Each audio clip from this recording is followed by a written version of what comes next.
Tigr Vorn, a young archer from a small territory, finds his life completely changed after crossing paths with a legendary female war leader who chooses to spare him on the battlefield. As conflicts between kingdoms continue to escalate, he becomes entangled with several powerful and influential women, each carrying ambitions, secrets, and feelings that could alter the course of his destiny. While struggling to protect his homeland, one question remains: can Tigr Vormund survive the political intrigue and emotional turmoil surrounding him, or will it all drag him into an even greater war? One day, Eleonora asked Tigr Vormund to surrender to her, and from that moment on, she considered Tigr Vormund to be under her command. After the war between the Kingdom of Brunn and the Kingdom of Jtid, Tigr Vormund of Brunn lost many of his comrades. He reflected on how harsh and unforgiving the battle had been. During the conflict, he witnessed the War Maiden skillfully defeating her opponents one after another. At that time, Tigr Vormund only had 5 arrows left. Before long, a soldier from Jtid rushed toward him. Reacting quickly, Tigr Vormund released an arrow, and the soldier immediately fell. Unfortunately, the soldier's horse ran off at full speed, even though Tigr Vormund had hoped to take it for himself. Soon after, Tigr Vormund spotted 7 soldiers from Jtid. Among them was Eleonora, the renowned war maiden. Since he had only a few arrows remaining, he decided to target the leader. He believed that if their commander were in danger, the others would focus on protecting her rather than pursuing him. Tigr Vormund carefully moved into position. The distance between him and the Jtid soldiers was about 300 alsons, and he was confident that his attack would hit its mark. Without hesitation, he fired 2 arrows, both of which struck Eleonora's guards. The moment she saw this, Eleonora drew her sword and fixed her gaze on Tigr Vormund. She urged her horse forward and charged toward him. Tigr Vormund fired another arrow in her direction, but Eleonora easily deflected it with the sword in her hand. After closing the distance, she ordered Tigr Vormund to surrender. In the region of Dynet, a fierce war was taking place between the Kingdom of Brunn and the Kingdom of Jtid. From their position, the Brunn forces appeared incredibly powerful and numerous. Not a single Brunn soldier believed that defeat was even possible. The night before, Tigr Vormund had been enjoying a conversation with several soldiers when Xion suddenly approached him. Xion was surprised to see that Tigr Vormund would be participating in the war as well. Although Xion clearly looked down on him, Tigr Vormund greeted him politely. He explained that his presence on the battlefield was also the result of His Majesty's decision. Xion wondered what Tigr Vormund could possibly contribute to the war effort. He even mocked Tigr Vormund's appearance, pointing out his worn clothing and the fact that he was not wearing standard military armor. Xion then reached toward Tigr Vormund's bow, but Tigr Vormund swiftly pulled it away, causing Xion to lose his balance and stumble. Tigr Vormund could not tolerate the possibility of his bow being damaged. Xion claimed that only cowards relied on bows. He was convinced that Tigr Vormund chose a bow because he could not properly use a sword or a spear. Xion also dismissed Tigr Vormund's commitment to the war, especially since his companion was merely an elderly man who, in Xion's opinion, might not be able to endure much longer. The elderly man, Bertrand, became irritated by the remarks, but Tigr Vormund tried to calm him down. Xion continued by insisting that the nobles of Brunn should undergo rigorous training every day. Suddenly, Mashaz appeared, catching Xion completely off guard. Mashaz commented that Xion's speech had been remarkably passionate and must have left him thirsty, so he suggested that Xion enjoy a glass of wine. Afterward, Tigr Vormund thanked Mashaz. He realized that Xion's comments had gone too far and had nearly provoked him. Fortunately, Mashaz had stepped in and diffused the situation. At that moment, they overheard several people discussing Lord Maximilian Venusa. According to the rumors, Maximilian had been taking advantage of the war to increase taxes while living comfortably in his castle. The conversation then shifted to Lord Thenardier. People claimed that Thenardier was seeking divine assistance to protect his territory and had even offered up all of his wine as part of his efforts. In the eyes of the people, neither noble showed much compassion toward those who disobeyed them. They also spoke about stories claiming that Thenardier demanded absolute loyalty from everyone in his household and imposed severe punishments on those who refused to comply. Hearing all of this left Tigr Vormund deeply unsettled. Mashaz told Tigr Vormund that many of those stories were indeed true, although Tigr Vormund found them difficult to believe. Mashaz guessed that Tigr Vormund was unaware of these matters because he rarely left his own territory. Mashaz believed that His Majesty was surely searching for a solution. He also felt confident that even if the king could not resolve the situation, Prince Regnaz would eventually find a way. Suddenly, Mashaz shoved a finger into Tigr Vormund's mouth. It turned out that everything that had just happened was part of a dream. In reality, Limelisha had placed the tip of her sword against Tigr Vormund's mouth in order to wake him up. Tigr Vormund remarked that Limelisha had a unique way of waking someone up. Eleonora admitted that it was the first time she had ever done something like that for another person. She had not expected Tigr Vormund to be so noisy while sleeping. Tigr Vormund jokingly considered it one of his special talents. He then realized that he was currently in the Kingdom of Jtid. Lime Elisha informed him that Eleonora wanted to see him.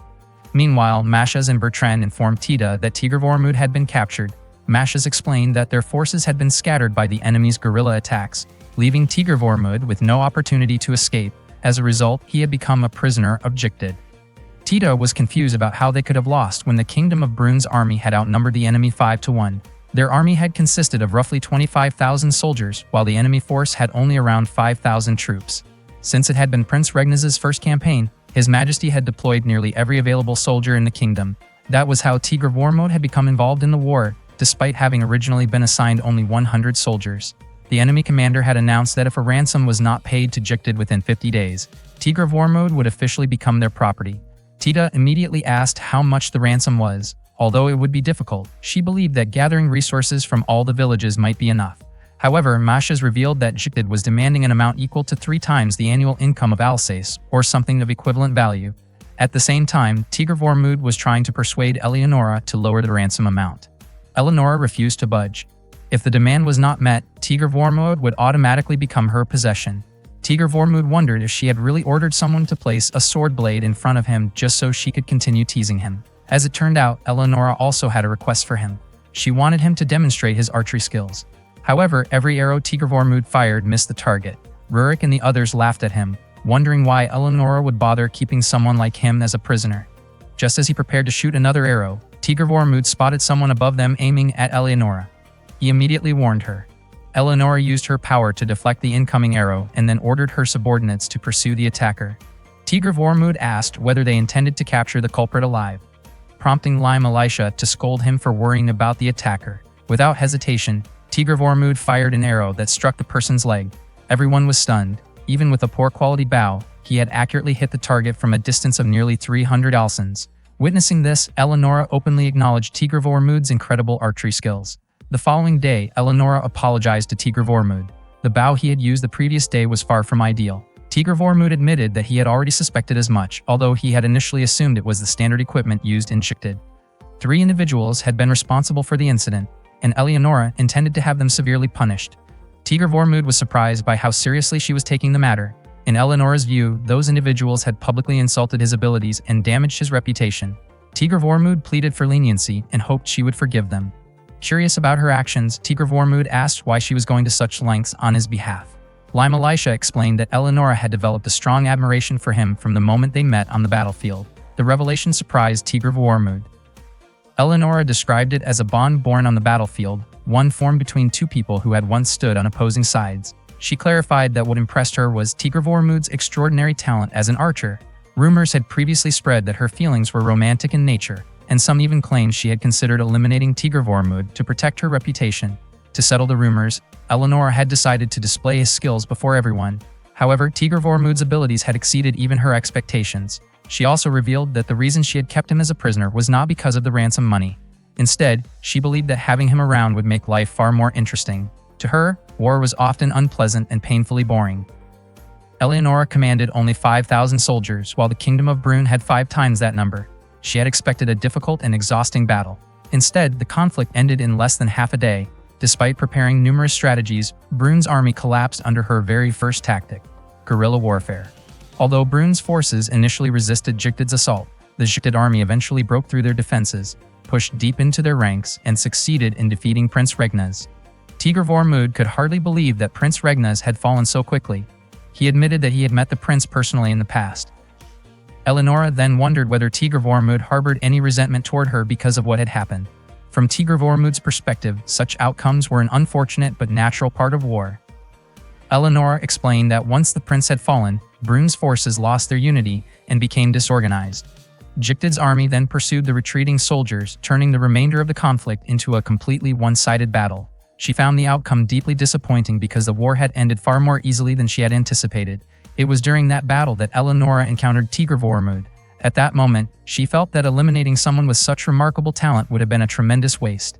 Tigr Vormund's face turned red as Eleonora approached him. Eleonora admired the fact that Tigr Vormund had never given up and had even intended to defeat her. That was why she had taken him as a prisoner. Noticing Lime Elisha's displeased expression, Eleonora asked whether she was still upset about what had happened.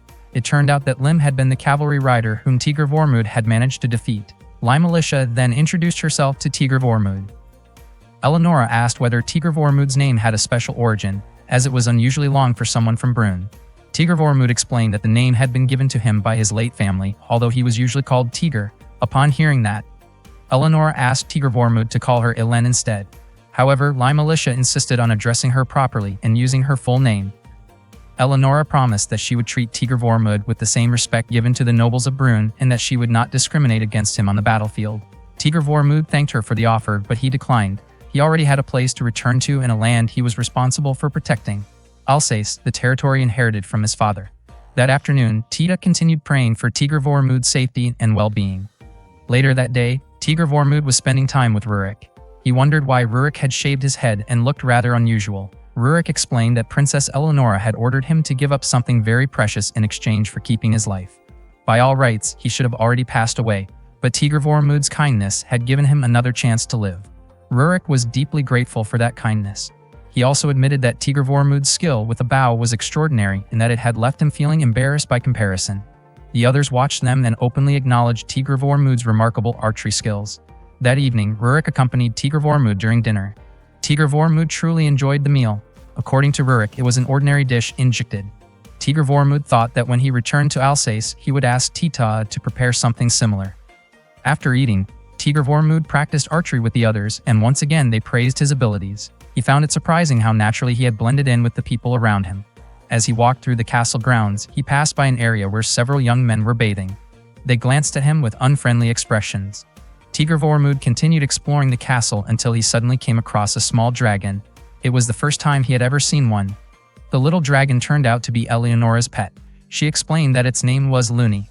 Realizing that he had accidentally entered a private area while Eleonora was bathing, Tigr Vormud immediately turned away and apologized. He explained that he had simply stumbled upon the place while taking a walk around the castle. Eleonora told him there was no need to apologize and instead suggested that he clean himself up as well. Tigr Vormud wondered whether there were fewer social boundaries between men and women in Gstad. Eleonora smiled and explained that she was a war maiden. Even if she were ever caught off guard in an awkward situation and felt embarrassed, she could not allow herself to be overwhelmed by the circumstances. She had to remain composed and face any challenge that came her way. She then repeated that she wanted Tigr Vormud to remain by her side.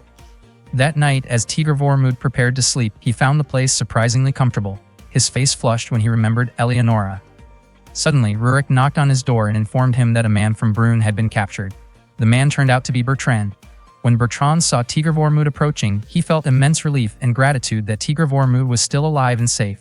Tigr Vormud quickly informed Rurik and the others that Bertrand was an old friend. Bertrand then delivered urgent news. The nobles serving Thénardier were advancing toward Alsace with an army of 3,000 soldiers. Upon hearing this, Tigr Vormud immediately prepared to leave. However, as he approached the gate that night, Eleonora stepped in front of him and stopped his departure. She asked where he was planning to go at such a late hour. Zion's father, Felix Aaron, ordered Zion to take command of 3,000 soldiers and head to Alsace. Zion questioned why he had to go through the trouble of traveling to Tigr Vormud's territory, which had suddenly fallen into enemy hands. Felix Aaron explained that he would provide a group of well-trained dragons. If Zion brought those dragons onto the battlefield, it would certainly create a remarkable display. Zion was completely confident that he could devastate the land that Tigr Vormud cared about so deeply. Meanwhile, Eleonora stopped Tigr Vormud as he was about to leave and asked where he was going so late at night. Tigr Vormud told Eleonora to step aside immediately. At that moment, Bertrand happened to meet Eleonora, who was known as the War Maiden. Tigr Vormud was impressed by Eleonora's appearance and Eleonora noticed his reaction. She remarked that she had chosen that outfit intentionally, hoping it would catch his attention. Hearing that, Tigr Vormud's face turned red as he recalled an embarrassing memory involving Eleonora. Tigr Vormud explained that he had to return to Alsace because the nobleman Thénardier was sending his forces there. He could not stand by and wait for Alsace to be consumed by war. He even vowed that he would return to Gstad after making sure Alsace was safe once again. Eleonora asked what Tigr Vormud intended to do once he arrived in Alsace. Tigr Vormud answered that he would protect the people of Alsace. Eleonora acknowledged his extraordinary skill with a bow, but she believed there was little else he could accomplish on his own. Although Tigr Vormud was talented, she was not convinced that he could stand against an army of 3,000 soldiers. In her eyes, his plan was foolish. Tigr Vormud understood her point, yet he remained convinced that there had to be something he could do. Eleonora criticized him for not thinking things through carefully.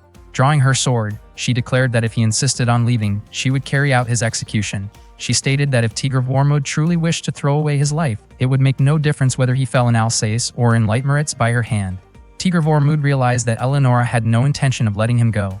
Eleonora was frustrated because Tigr of Wormwood was not using his intelligence. She reminded him that even during desperate circumstances in the Dinant Plains, he had managed to influence the course of events and create an opportunity for victory. She could not understand why he was not relying on that same cleverness now. In her opinion, he was allowing his emotions to control him.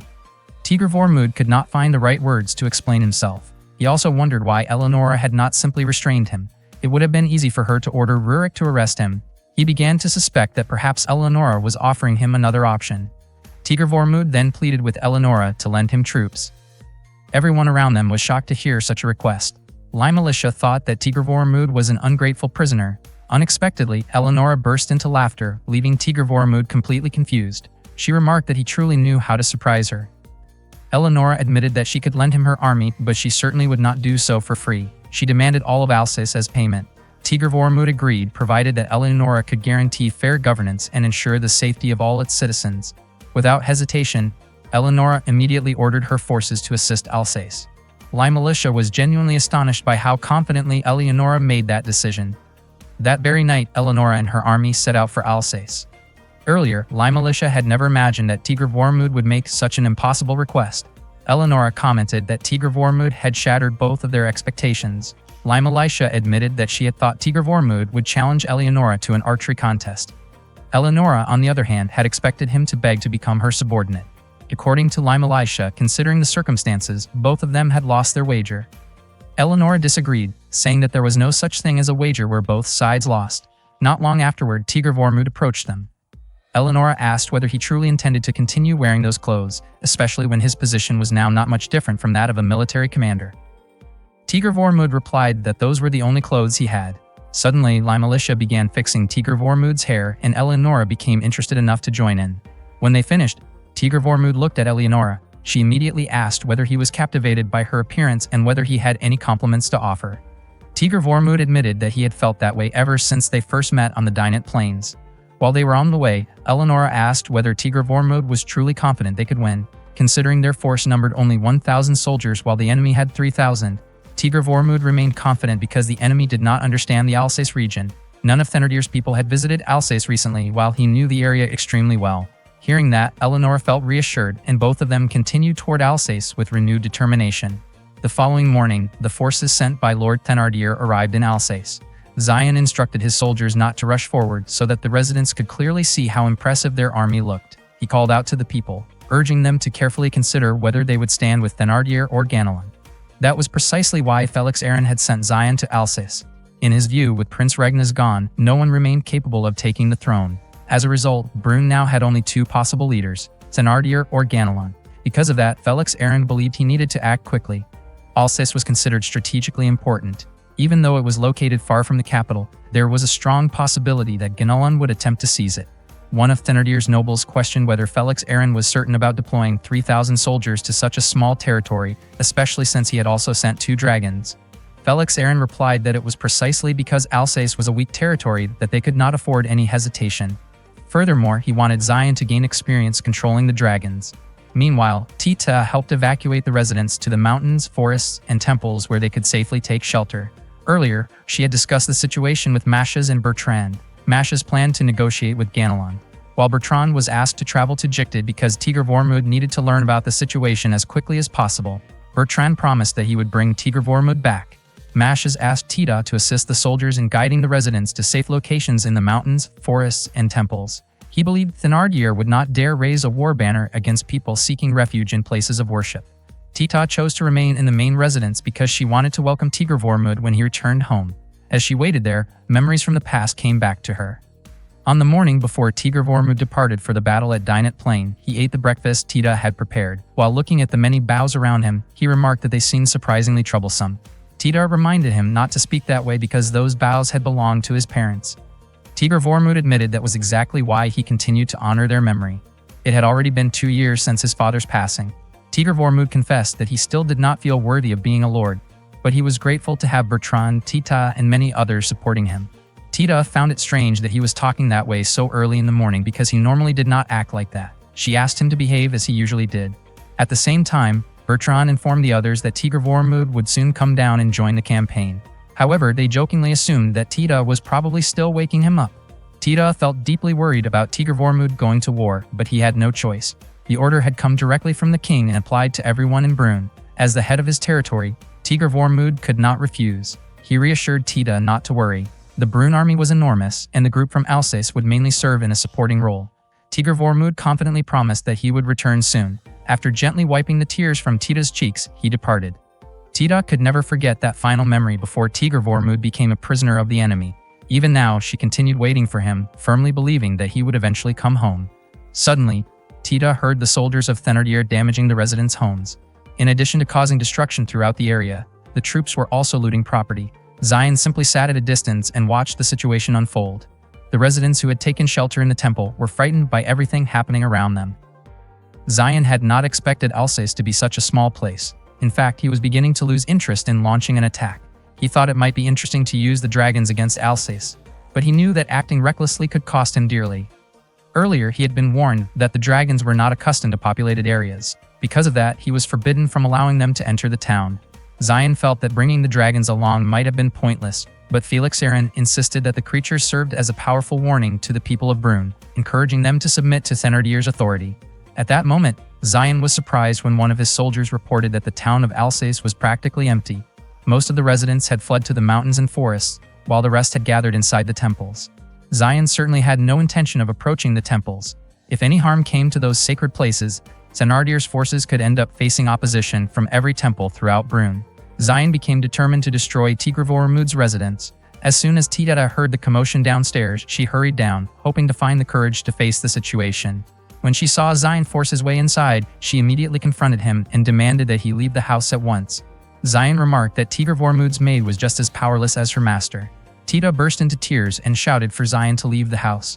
She insisted that the city of Alsace belonged to Tigre Vormund, and that someone like Zion had no right to bring trouble to it. Gathering all her courage, Tita tried to drive him away, but Zion approached her and slashed at her clothing with his sword, causing her to fall. As he continued advancing toward her, Tita quickly grabbed a knife from a nearby shelf. Tita attempted to strike Zion with the knife, but he easily deflected it with his sword. He damaged more of her clothing, leaving her feeling cornered and helpless. At that moment, all she could do was hope that Tigre Vormund would come to save her. Zion laughed and mocked the idea of a servant developing such strong feelings of loyalty toward her master.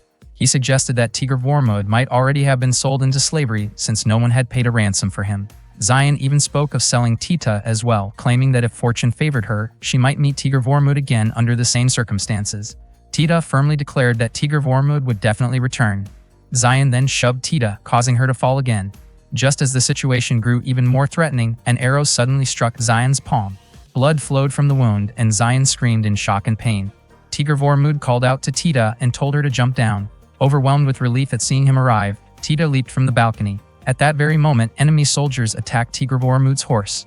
Rurik engaged the enemies, blocking Tigre Vormund's path, while Tigre Vormund jumped from his horse to catch Tita. At the same time, Eleonora used the power of the wind to assist them, allowing Tita to land safely. Confused by everything that had happened, Tigre Vormund asked what was going on. Eleonora commented that he had acted recklessly. She admitted that she had not intended to make either of them indebted to her, but if she had not intervened, both Tigre Vormund and Tita could have been seriously injured. It was then that Tigre Vormund learned that Eleonora's sword possessed the power to control the wind.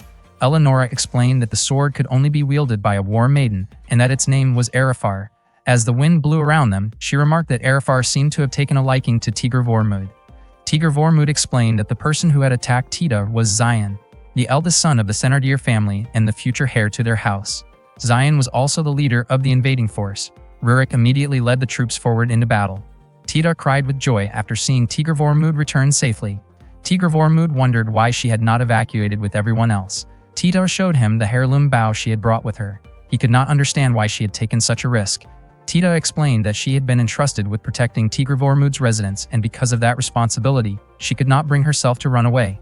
Even though she had been terrified, she never stopped believing that Tigre Vormund would come back. Deeply moved, Tigre Vormund thanked her and embraced the tearful Tita. Watching the two of them together, Eleonora admitted that she felt a little jealous of their close bond. Tita then asked about the people who had arrived with Tigre Vormund. Suddenly, an arrow flew toward her. Tigre Vormund reacted instantly, catching it and firing it back toward the attacker. successfully striking the enemy archer. Everyone present was amazed by Tigr Vormud's incredible skill. The impact left a wound on Tigr Vormud's palm, and Tita tore a piece of fabric from her clothing to use as a bandage. Eleonora asked whether he was still capable of fighting.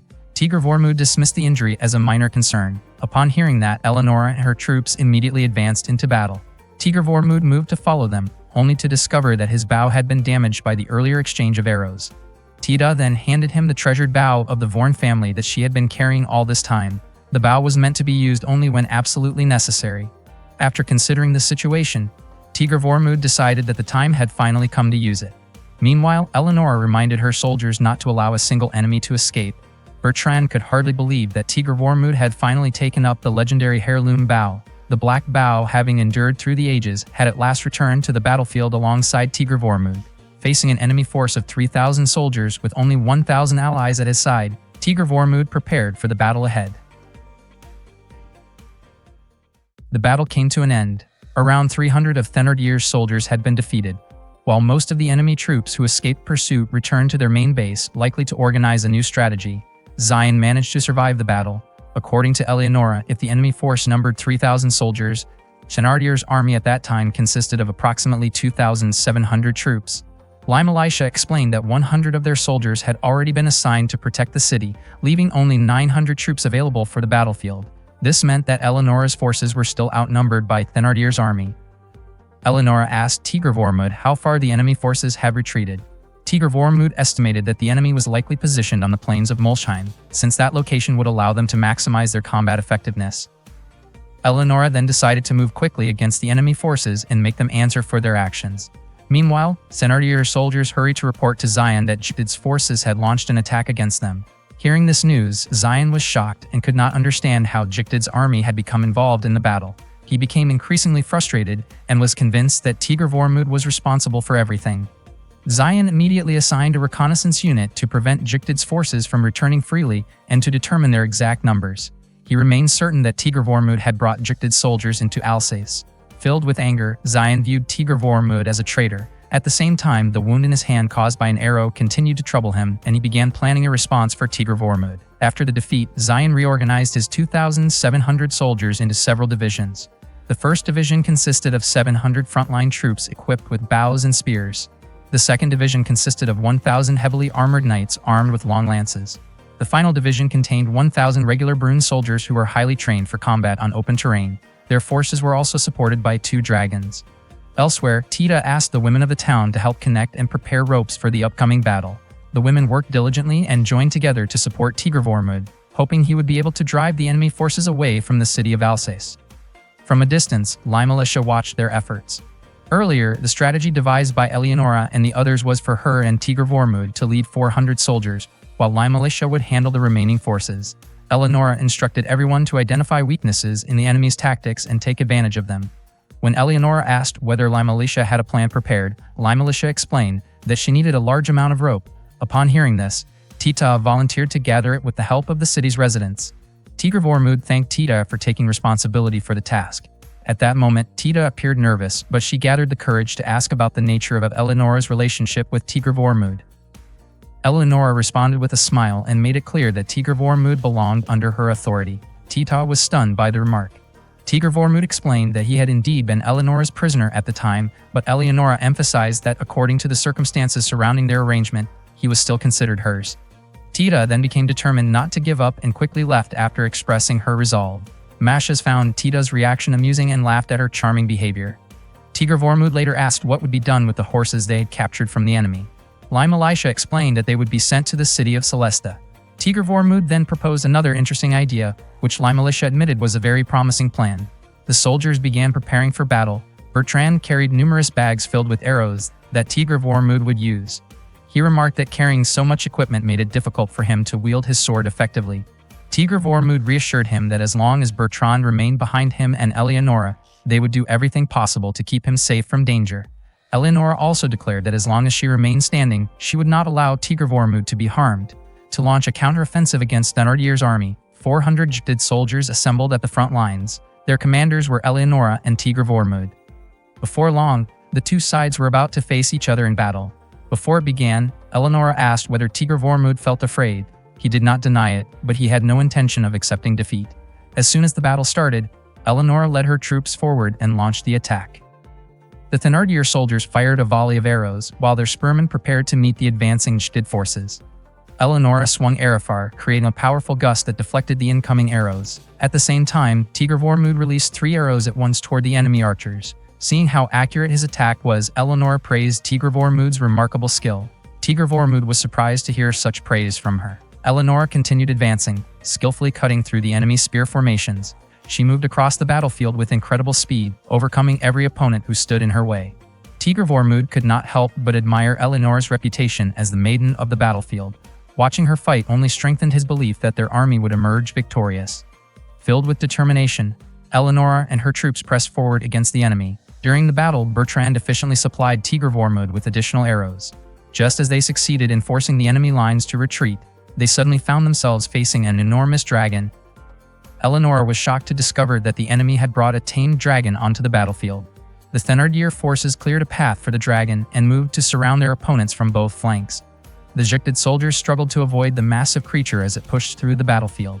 Those who came too close were easily knocked aside by its overwhelming size. Tigr Vormud quickly fired an arrow toward the dragon's eye, but to his surprise, the creature's defenses were far stronger than expected. Zion laughed as he watched Tigr Vormud's forces become trapped. He was convinced that Tigr Vormud's army would soon be crushed under the dragon's advance. However, before long, reinforcements from Jtid arrived and launched an assault on the left flank of the Thenardier army. These reinforcements were led by Limalisha and Rurik. The 400 soldiers under Limalisha's command separated from the main force and moved independently to weaken the defenses of Thenardier's Knight Corps. In an instant, the enemy's attention was divided, creating an opportunity for Eleonora to step forward and confront the dragon on her own. She had never expected the enemy to deploy a dragon, so she decided to respond by revealing one of her ultimate techniques. Raising her sword, she created a powerful whirlwind known as Lay Admos. Designed specifically to bring down massive targets, the technique unleashed an overwhelming force. As it struck the dragon, the armor covering its body was torn away piece by piece, and the creature was defeated almost instantly. Tigr Vormud could hardly believe what he had just witnessed. Eleonora explained that it was the first time she had shown that technique to him. Because of its tremendous destructive power, she had always been careful about when and where to use it. Not long afterward, additional enemy reinforcements arrived, prompting Limalisha to order a retreat.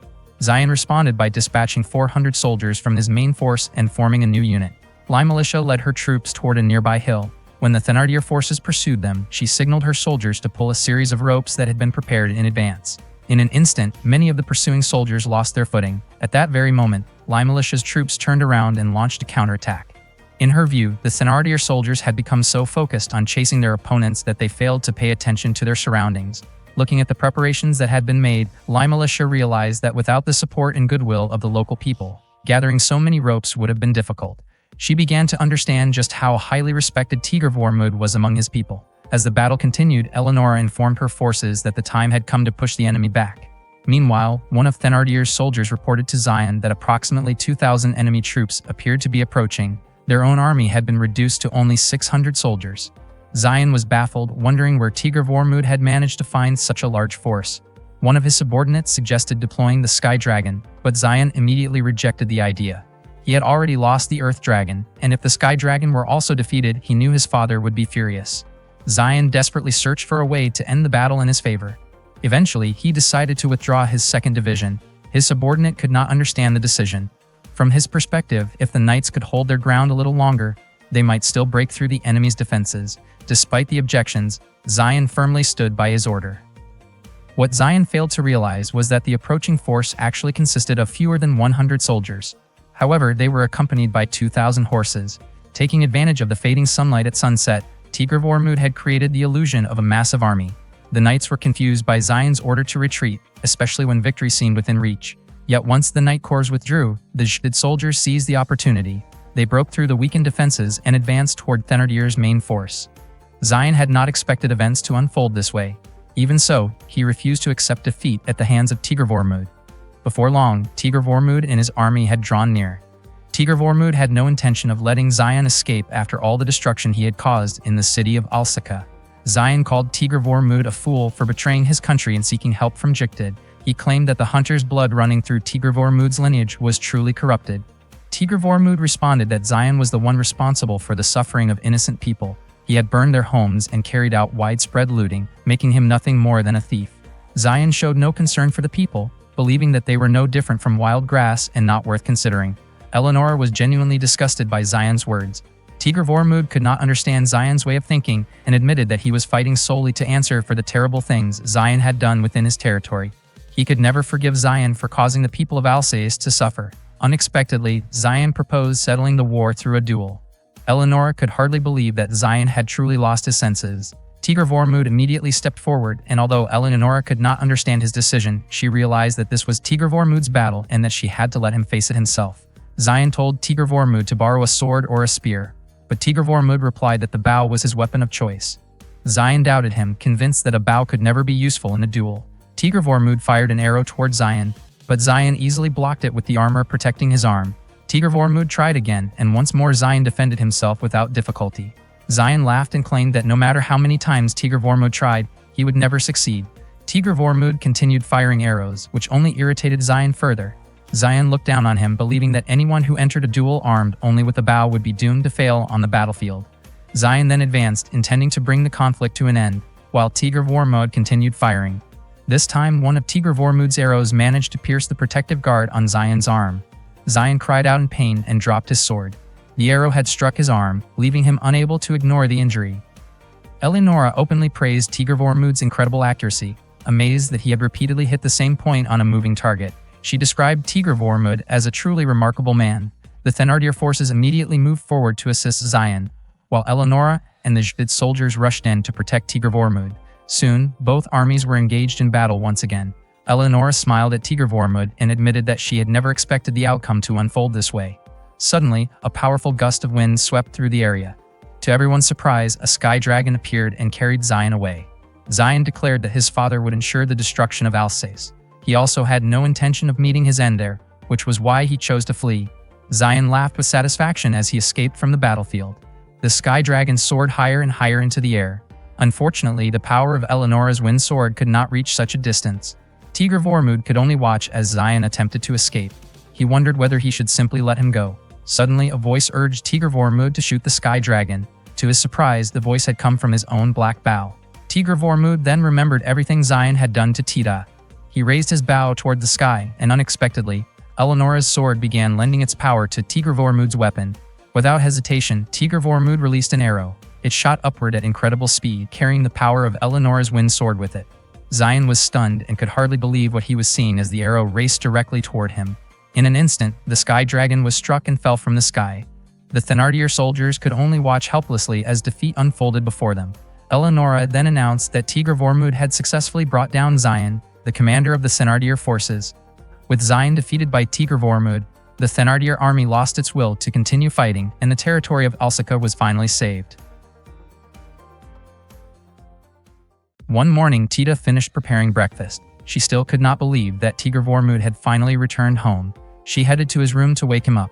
To her surprise, when she opened the door, she found Eleonora leaning over Tigr Vormund while holding her sword near his face, as part of her unusual way of waking him up. Startled by the sight, Tita let out a loud cry. Tita could hardly believe that Eleonora would wake Tigr Vormund in such a manner. She became concerned that he might accidentally get hurt. Eleonora casually explained that Limalicia usually woke Tigr Vormund in a similar way. Wanting to avoid making a bigger issue out of it, Tigr Vormund asked Tita to let the matter go and instead wondered why Eleonora had come to his house so early in the morning. Eleonora explained that she was preparing to return to Jugtid and wanted to know what Tigr Vormund planned to do afterward. Eleonora met with Limalicia and informed her that she would return as soon as the royal army accepted her report. While Eleonora was still thinking about several remaining matters, Limalicia assured her that Rurik had already taken care of everything. Limalicia could not understand why Eleonora trusted Tigr Vormund so much. Eleonora explained that Tigr Vormund possessed abilities that were impossible to ignore, and for some reason, she simply could not dislike him. She wondered if Limalicia felt the same way. Although Limalicia could not completely deny it, those feelings alone were not enough for her to place full trust in Tigr Vormund. Eleonora understood her perspective and entrusted Tigr Vormund's well-being to Limalicia before departing. Meanwhile, Tigr Vormund noticed that Tita was dressed differently than usual.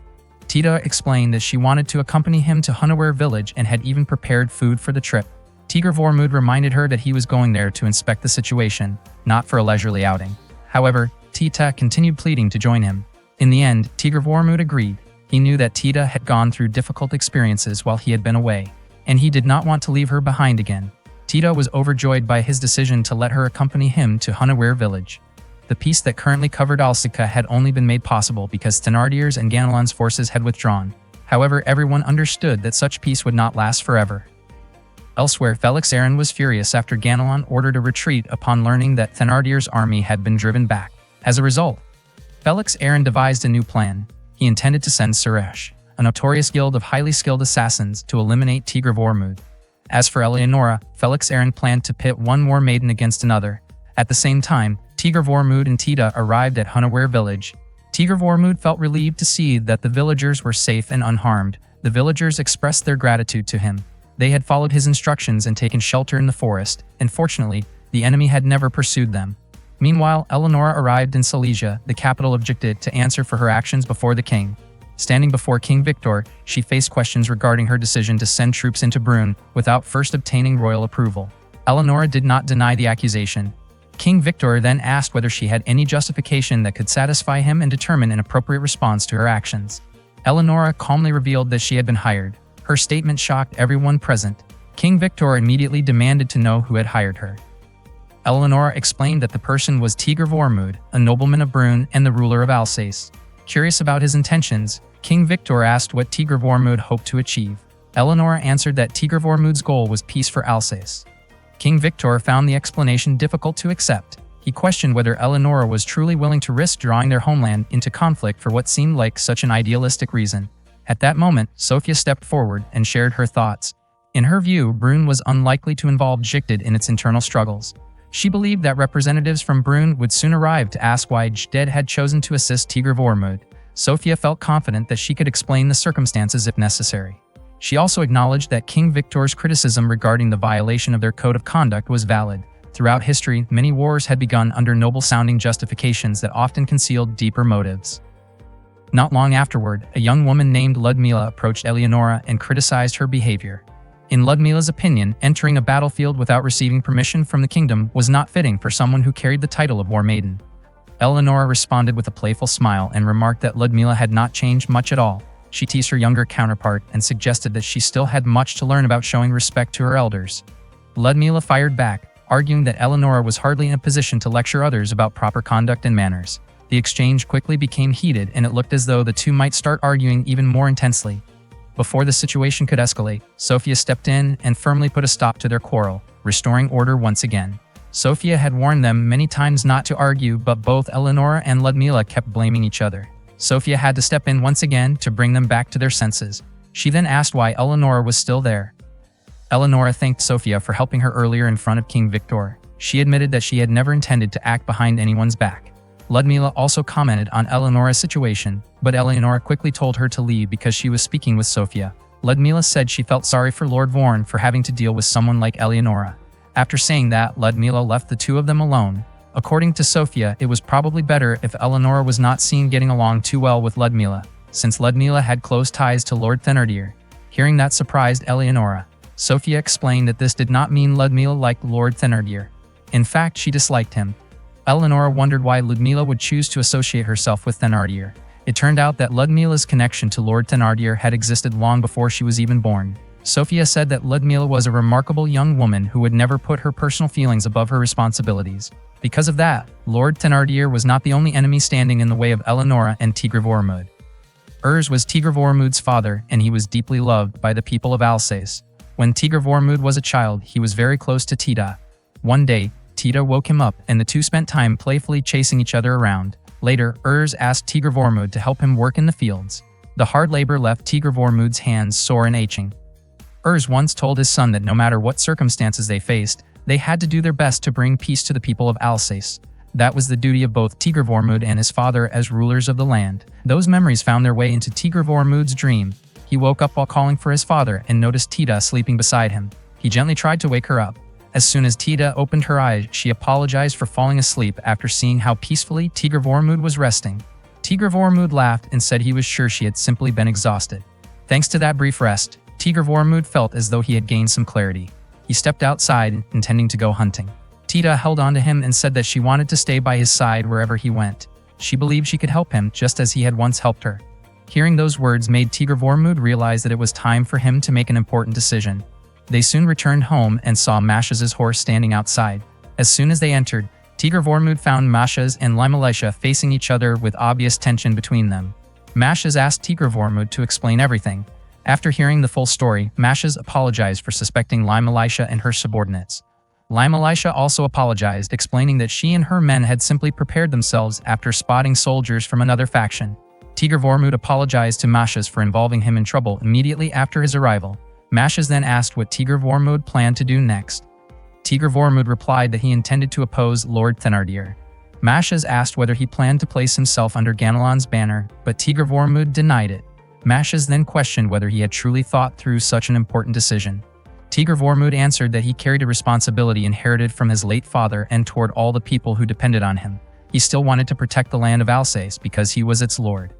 Afterward, Mashaz departed for the capital to discuss the matter with the King of Brünn and report Tigr Vormund's wishes. Meanwhile, Tigr Vormund traveled around seeking support. That night, he met with Hughes to ask for assistance. Hughes had already heard about the situation from Mashaz. According to Hughes, if the request had come directly from Tigr Vormund without any context, he probably would have refused, even though he believed Tigr Vormund was doing the right thing. From Hughes's perspective, Tigr Vormund alone could not compare to someone as influential as Thenardier.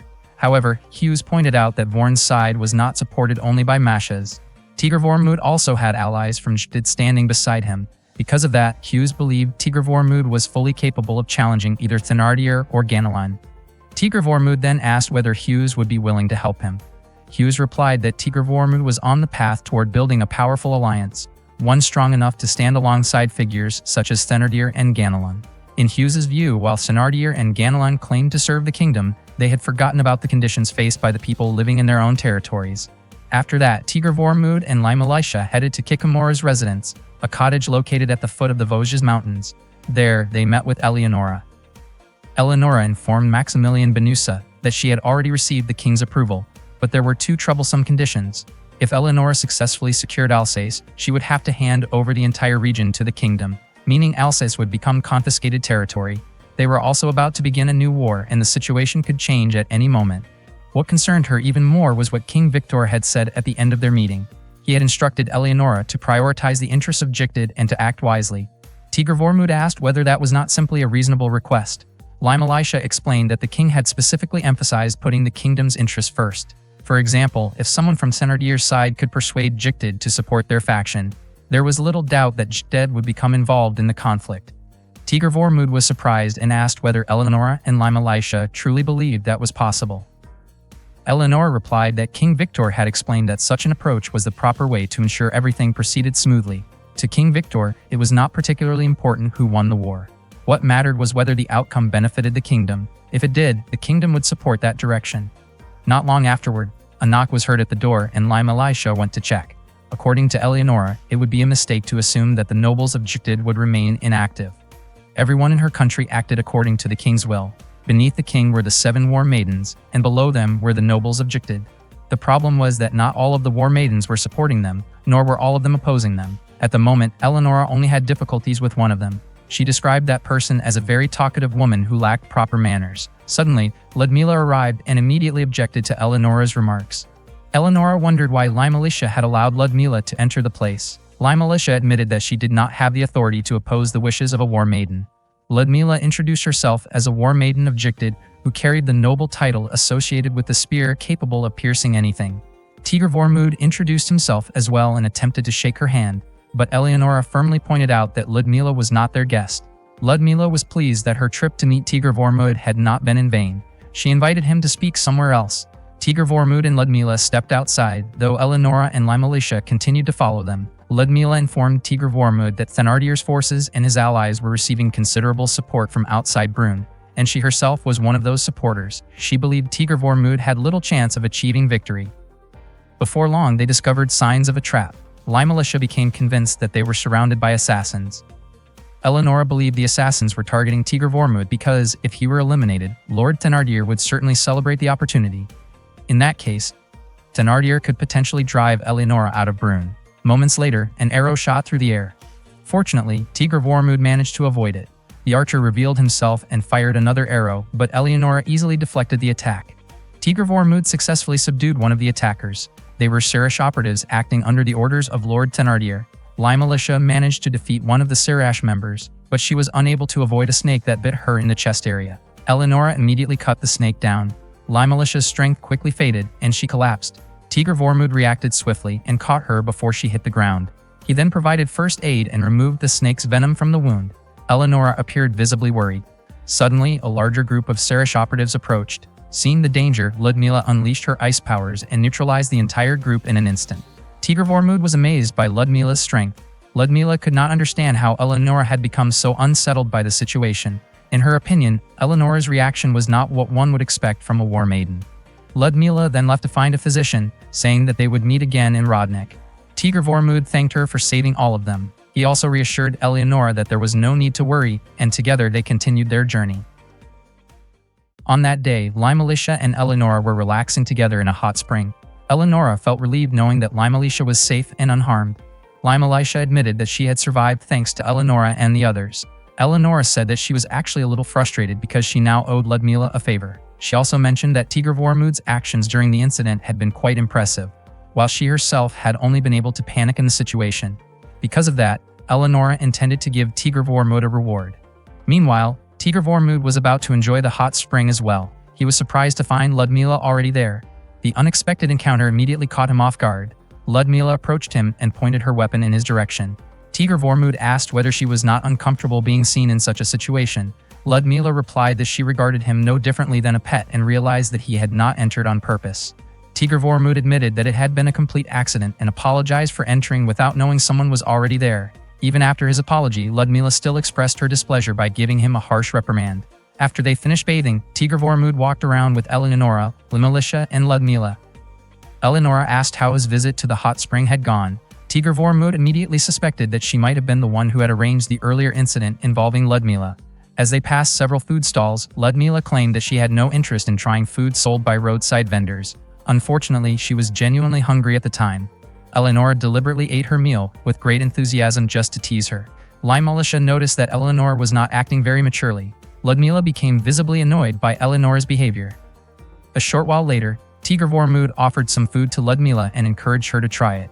At first she refused. However, Tigr Vormund explained that the food was meant as an apology for what had happened earlier. Ludmila eventually accepted it as a sign that she appreciated his sincerity, especially since she already knew who had been responsible for the entire situation.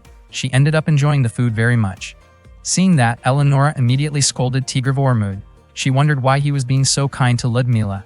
Their argument quickly attracted the attention of nearby people, causing Eleonora to feel somewhat embarrassed. Ludmila commented that Tigr Vormund was indeed a good man. However, she believed that he was too deeply influenced by Eleonora, which made her lose interest in him as a person worth further attention. Eleonora responded that Ludmila's view of both her and Tigr Vormund was amusing. She believed that what Ludmila really meant was that she could not see Tigr Vormund's true potential. Shortly afterward, Ludmila left them behind. Eleonora then asked Lai Militia to strengthen their defenses as soon as they arrived in Leitmeritz.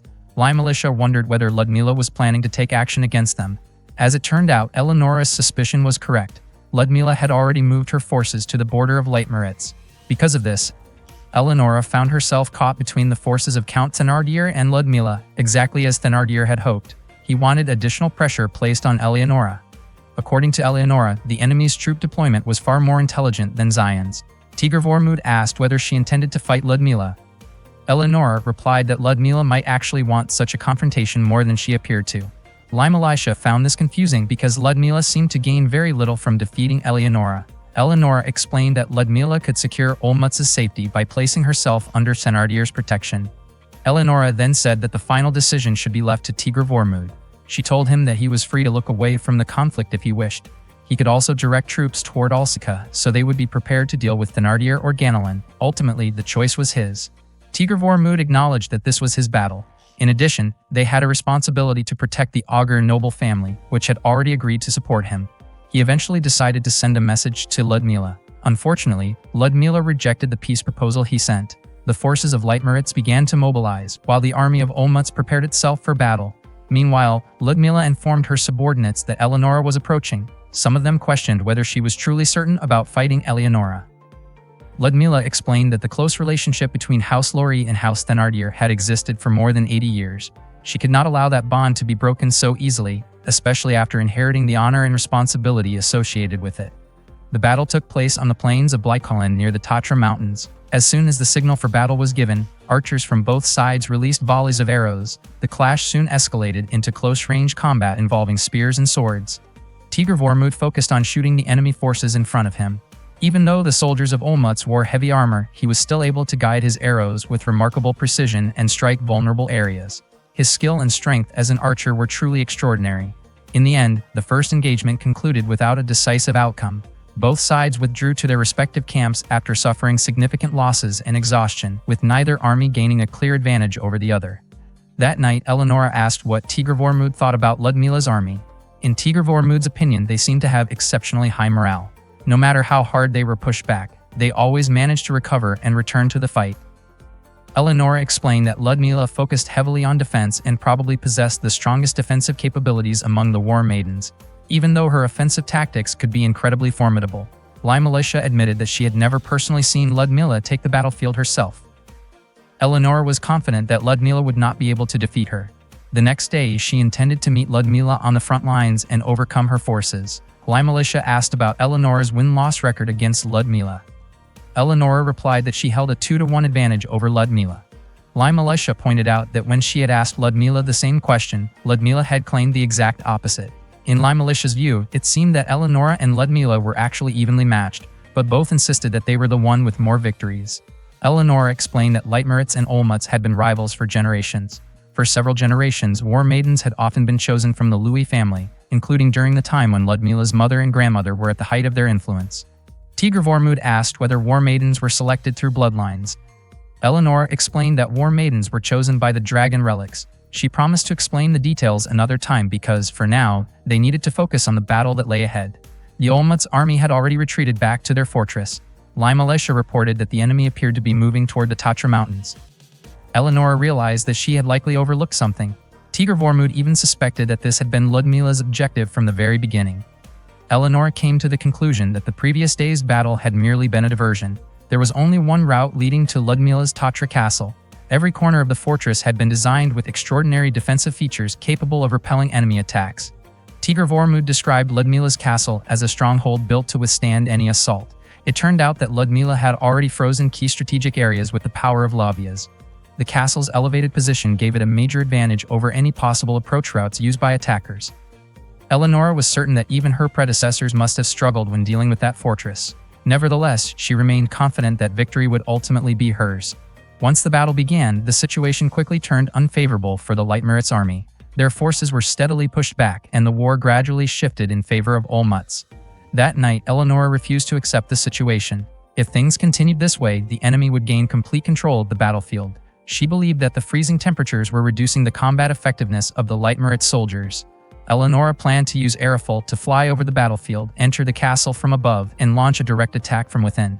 Militia immediately asked Tigr Vormund to convince Eleonora to reconsider because the plan was far too risky. Eleonora asked Tigr Vormund to trust her, reminding him that she was his ruler and that he should follow her orders. Tigr Vormund admitted that he valued Eleonora greatly, but he did not want her taking such reckless risks again. Eleonora then asked whether she was truly that important to him. Tigr Vormund remained silent because above all else, Alsace was what mattered most to him. Eleonora laughed and remarked that Tigr Vormund truly loved his homeland. She did not take offense because, in her eyes, both Alsace and Tigr Vormund belonged under her protection. She jokingly commented that if Tigr Vormund had mentioned another woman instead, she might have reacted far less kindly. She appreciated his thoughtful answer and was pleased to hear it. Afterward, Eleonora asked Tigr Vormund to come up with another solution. Tigr Vormund then presented a single request. The following day, Tigr Vormund walked through the snow wearing a bearskin outfit. Earlier, Militia had provided the bearskin because she had heard that such clothing was commonly used by hunters.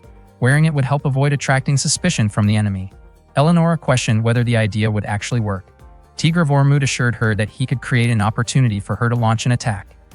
Eventually, Tigr Vormund ran low on supplies and used his bow to hunt an animal that passed nearby. Before long, Ludmila appeared. She asked the person dressed in bearskin whether he was the one who had shot the animal. Tigr Vormund calmly retrieved his arrow from the animal and asked whether Ludmila felt cold in the harsh weather. Ludmila replied that she was different from ordinary people and therefore had no trouble enduring the cold. She still seemed doubtful that the person in the bearskin costume had truly been the one who made the shot. In response, Tigr Vormund demonstrated his skill by firing an arrow at a distant snow-covered tree. After witnessing his remarkable accuracy, Ludmila apologized for doubting him. Tigr Vormund could not help being surprised that Ludmila was willing to admit her mistakes so honestly. They continued talking while preparing the game they had hunted. Ludmila wondered why the man refused to remove his bearskin clothing, since the cold of the snowy mountains should not have affected anyone standing near her.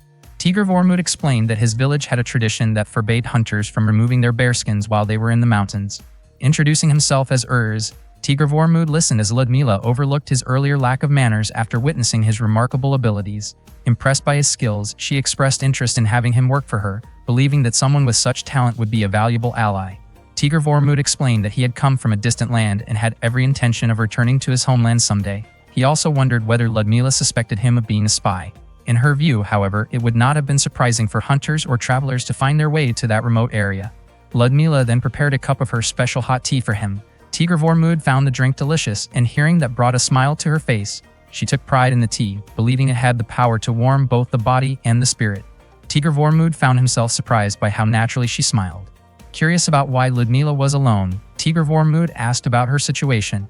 She explained that she simply needed some time to clear her mind. In response, he shared a lesson from an old tale about a hole and a tree, suggesting that whatever troubled her heart, she should remember the wisdom hidden within that story. Ludmila began to feel that the man before her was genuinely kind. She went on to explain that when she became a war maiden, she had already accepted the responsibilities that came with the position. Even though she was not serving her own homeland, she still had to endure working alongside people she did not particularly like. To preserve her dignity and fulfill her duties, she often set aside her personal feelings. After their conversation came to an end, Ludmila prepared to leave. She assured him that she would remember their meeting and even invited him to visit her again if the opportunity arose. Once she was gone, Tigr Vormund resumed following the trail she had left behind. He knew that if the sun set before he found his way, tracking the footprints would become much more difficult. Eventually, his efforts paid off and he discovered a route leading to Tatra Castle. The following day, the soldiers of Leitmeritz advanced along the path Tigr Vormund had uncovered. The defenses in that area appeared relatively light, making it seem possible to break through. However, the situation had changed from what Tigr Vormund had previously reported. It seemed that Ludmila had become more cautious after her encounter with him. Tigr Vormund wondered whether Eleonora intended to retreat, but she immediately dismissed the idea. She believed their enemies would only grow more confident if they withdrew. Without hesitation, Eleonora rushed toward the gate and unleashed the power of Lay Admos through Arifol. Unfortunately, the attack failed to break the gate. To her surprise, enemy archers had already prepared their positions and were ready to strike. Seeing the danger, Tigr Vormund stepped forward and pulled Eleonora back. She was puzzled by his actions, believing that one more attack might have been enough to destroy the gate. Tigr Vormund pointed out that she would have become an easy target for the archers. Realizing the risk, Eleonora reconsidered the situation. Tigr Vormund suspected that the enemy forces had already become aware of their presence. Calling upon Arifol, he asked to borrow its power once more. Arifol answered his request, granting him tremendous strength. With their resolve renewed, Tigr Vormund and Eleonora prepared for another assault. Drawing his bow, Tigr Vormund channeled the immense power provided by Arifol. When he released the arrow, the attack struck with incredible force and shattered the castle gate. Seizing the opportunity, Eleonora immediately ordered her troops to storm Tatra Castle together. Inside the castle, Ludmila could hardly believe that the gate had been destroyed. The sight filled her with intense determination as she prepared for the confrontation ahead. Meanwhile, Eleonora, Tigr Vormund, and their soldiers pressed forward against the defenders standing before them. As night fell, the flames of battle spread throughout Tatra Castle, and the long-awaited clash between the war maidens drew ever closer. That night, the battle between the armies of Leitmeritz and Olmutz continued. Eleonora courageously faced the enemies standing before her. Before long, Tigr Vormund successfully brought down an archer who had been aiming at Eleonora. In response, Eleonora smiled in his direction. Ludmila then appeared and was surprised that Eleonora had the courage to launch an attack. She asked whether Eleonora intended to display such a lack of elegance while facing her. Eleonora admitted that she was grateful for Ludmila's help some time ago and acknowledged that she owed her a debt of gratitude. She believed that she would gladly repay that favor in the future. The two women soon engaged in battle. Ludmila unleashed Klelo Zamkafa, freezing the surrounding area with its power. Eleonora answered with Arifar, empowered by Lay Admos, clearing away everything that stood in her path. Ludmila quickly leaped aside to avoid the attack. Eleonora asked how it felt to be looked down upon by someone she had always underestimated. The clash between Ludmila and Eleonora was truly remarkable. The powers of Lavias and Arifar were so impressive that everyone watching could only stare in amazement. Both warriors suffered the effects of each other's attacks. Several soldiers attempted to assist Eleonora, but she refused their help. She was convinced that her battle with Ludmila would soon reach its conclusion and that there was no need for anyone else to intervene. Ludmila agreed that it was time to settle the fight. Suddenly, a Sirish appeared in the middle of their confrontation. With perfect timing, Tigr Vormud released an arrow that struck the creature directly. Seeing this, Ludmila became convinced that Tigr Vormud was the same Urz she had encountered before. Meanwhile, Tigr Vormud found himself wondering who the Sirish had actually been targeting. Afterward, Ludmila asked Tigr Vormud why he had saved her. In her view, with his skill, he could have waited until the Sirish dealt with her before eliminating the threat himself. Tigr Vormud replied that she could consider it a gesture of thanks for the tea she had served him previously. Regardless of Ludmila's reputation or status as a Vanadis, he genuinely believed that her tea was excellent. Ludmila then asked what he wanted from her. Tigr Vormud requested only one thing, that she remain neutral.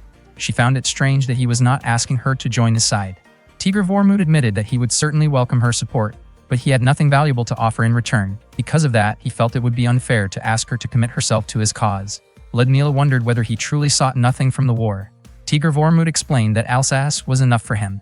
As long as his homeland remained peaceful, he had no desire to ask for anything more. Ludmila laughed when she heard those words. Nearby, Eleonora seemed somewhat displeased by how friendly the two appeared. According to Ludmila, sincerity was important, but it would not solve every problem. Even so, she appreciated Tigr Vormud's honesty. Ludmila then declared that from that day forward, she would no longer support the noble Thenardier in Brun's civil war. The soldiers were astonished by her decision. Tigr Vormud expressed his gratitude. After formally announcing her neutrality, Ludmila chose to withdraw from the conflict. Eleonora also stopped concerning herself with Ludmila's territory. As a result, their attention became fully focused on the struggle against Thenardier. Elsewhere, Thenardier had already prepared a new strategy. By making use of Brun's king, he arranged for a knight to be dispatched. That knight was Roland, the legendary Black Knight of Brun and the wielder of the holy sword Durandal. Since becoming commander of the Navarre forces, Roland had ensured that Brun's western border remained completely secure. One day, a royal order arrived for Roland. The king's command was clear: eliminate the rebel known as Tigr Vormud, the Lord of Alsace. A month after the battle at Olmutz, Tigr Vormud returned to Brun accompanied by 5,000 Jdid soldiers. Hughes was deeply grateful to Tigr Vormud. He believed that if Tigr Vormud had chosen to dominate the conflict at Olmutz, his own territory would have been placed in danger. As a sign of appreciation, Hughes assigned many of his soldiers to assist Tigr Vormud. Although Hughes admitted that his troops were not particularly strong, they were numerous, and he hoped they would prove useful. Tigr Vormud sincerely thanked Hughes for the support. Soon afterward, Tigr Vormud led his forces toward the western border of Territor. They established a camp near the city of Nemedicum, which was under Thenardier's control. While resting there, Tigr Vormud spent some time talking with his companions. Eleonora suggested that their army should be called the Silver Dragon Army. Limalesha felt somewhat embarrassed by the name, but Eleonora insisted that no better name existed. Eleonora then asked Tigr Vormud whether he thought Silver Dragon Army was a good choice. Limalesha hoped he would think more carefully because the dignity of their forces was at stake. She wished he could come up with something more reasonable than Silver Dragon. Tigr Vormud turned to Tita for an opinion, but she could not think of an alternative either. At that moment, Rurik arrived and reported that another fight had broken out among the troops. Tigr Vormud immediately left with Rurik to investigate. Eleonora wondered whether everything would be alright. In her opinion, conflicts were bound to happen when an army was made up of people from many different backgrounds. Limalesha pointed out that Mashas had still not returned from the capital. She wondered whether the royal court had actually received the petition that Tigr Vormud had sent. Meanwhile, Tigr Vormud shot an arrow into the sky to stop the fight between his soldiers. He asked them to explain why the conflict had started. To his surprise, the argument had begun over something incredibly trivial: a disagreement about the shape of a cloud. Afterward, Tigr Vormud and his troops continued their journey to Sanier, which had become something of a capital city for the region. Sanier served as a place where disputes between villages were resolved, and many travelers regularly stopped there. Tigr Vormud hoped he might be able to gather some information about the situation in the capital. The leader of Sanier was ready to provide military supplies in support of Tigr Vormud's forces, since the peace and stability the region now enjoyed were largely thanks to him. The negotiations went smoothly, but unfortunately, Tigr Vormud was unable to learn anything new about the capital. Rurik asked what their plans were afterward.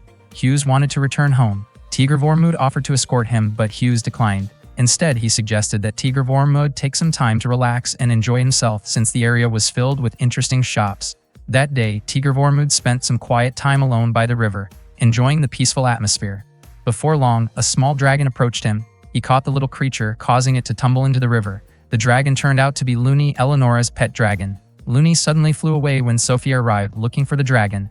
Sophia rushed toward Tigr Vormund without realizing he was there. The unexpected collision caused both of them to fall into the river. From above, Luni simply watched the scene unfold. Tigr Vormund was clearly startled by the sudden encounter. Sophia quickly asked whether he was alright. Since Tigr Vormund did not recognize her, he asked who she was. A moment later, Eleonora called out, asking whether Sophia had managed to find Luni. She was slightly surprised to discover Sophia and Tigr Vormund together by the river. Sophia informed her that Luni was flying above them. After that, Sophia introduced herself to Tigr Vormund. She explained that she was one of the 7 war maidens.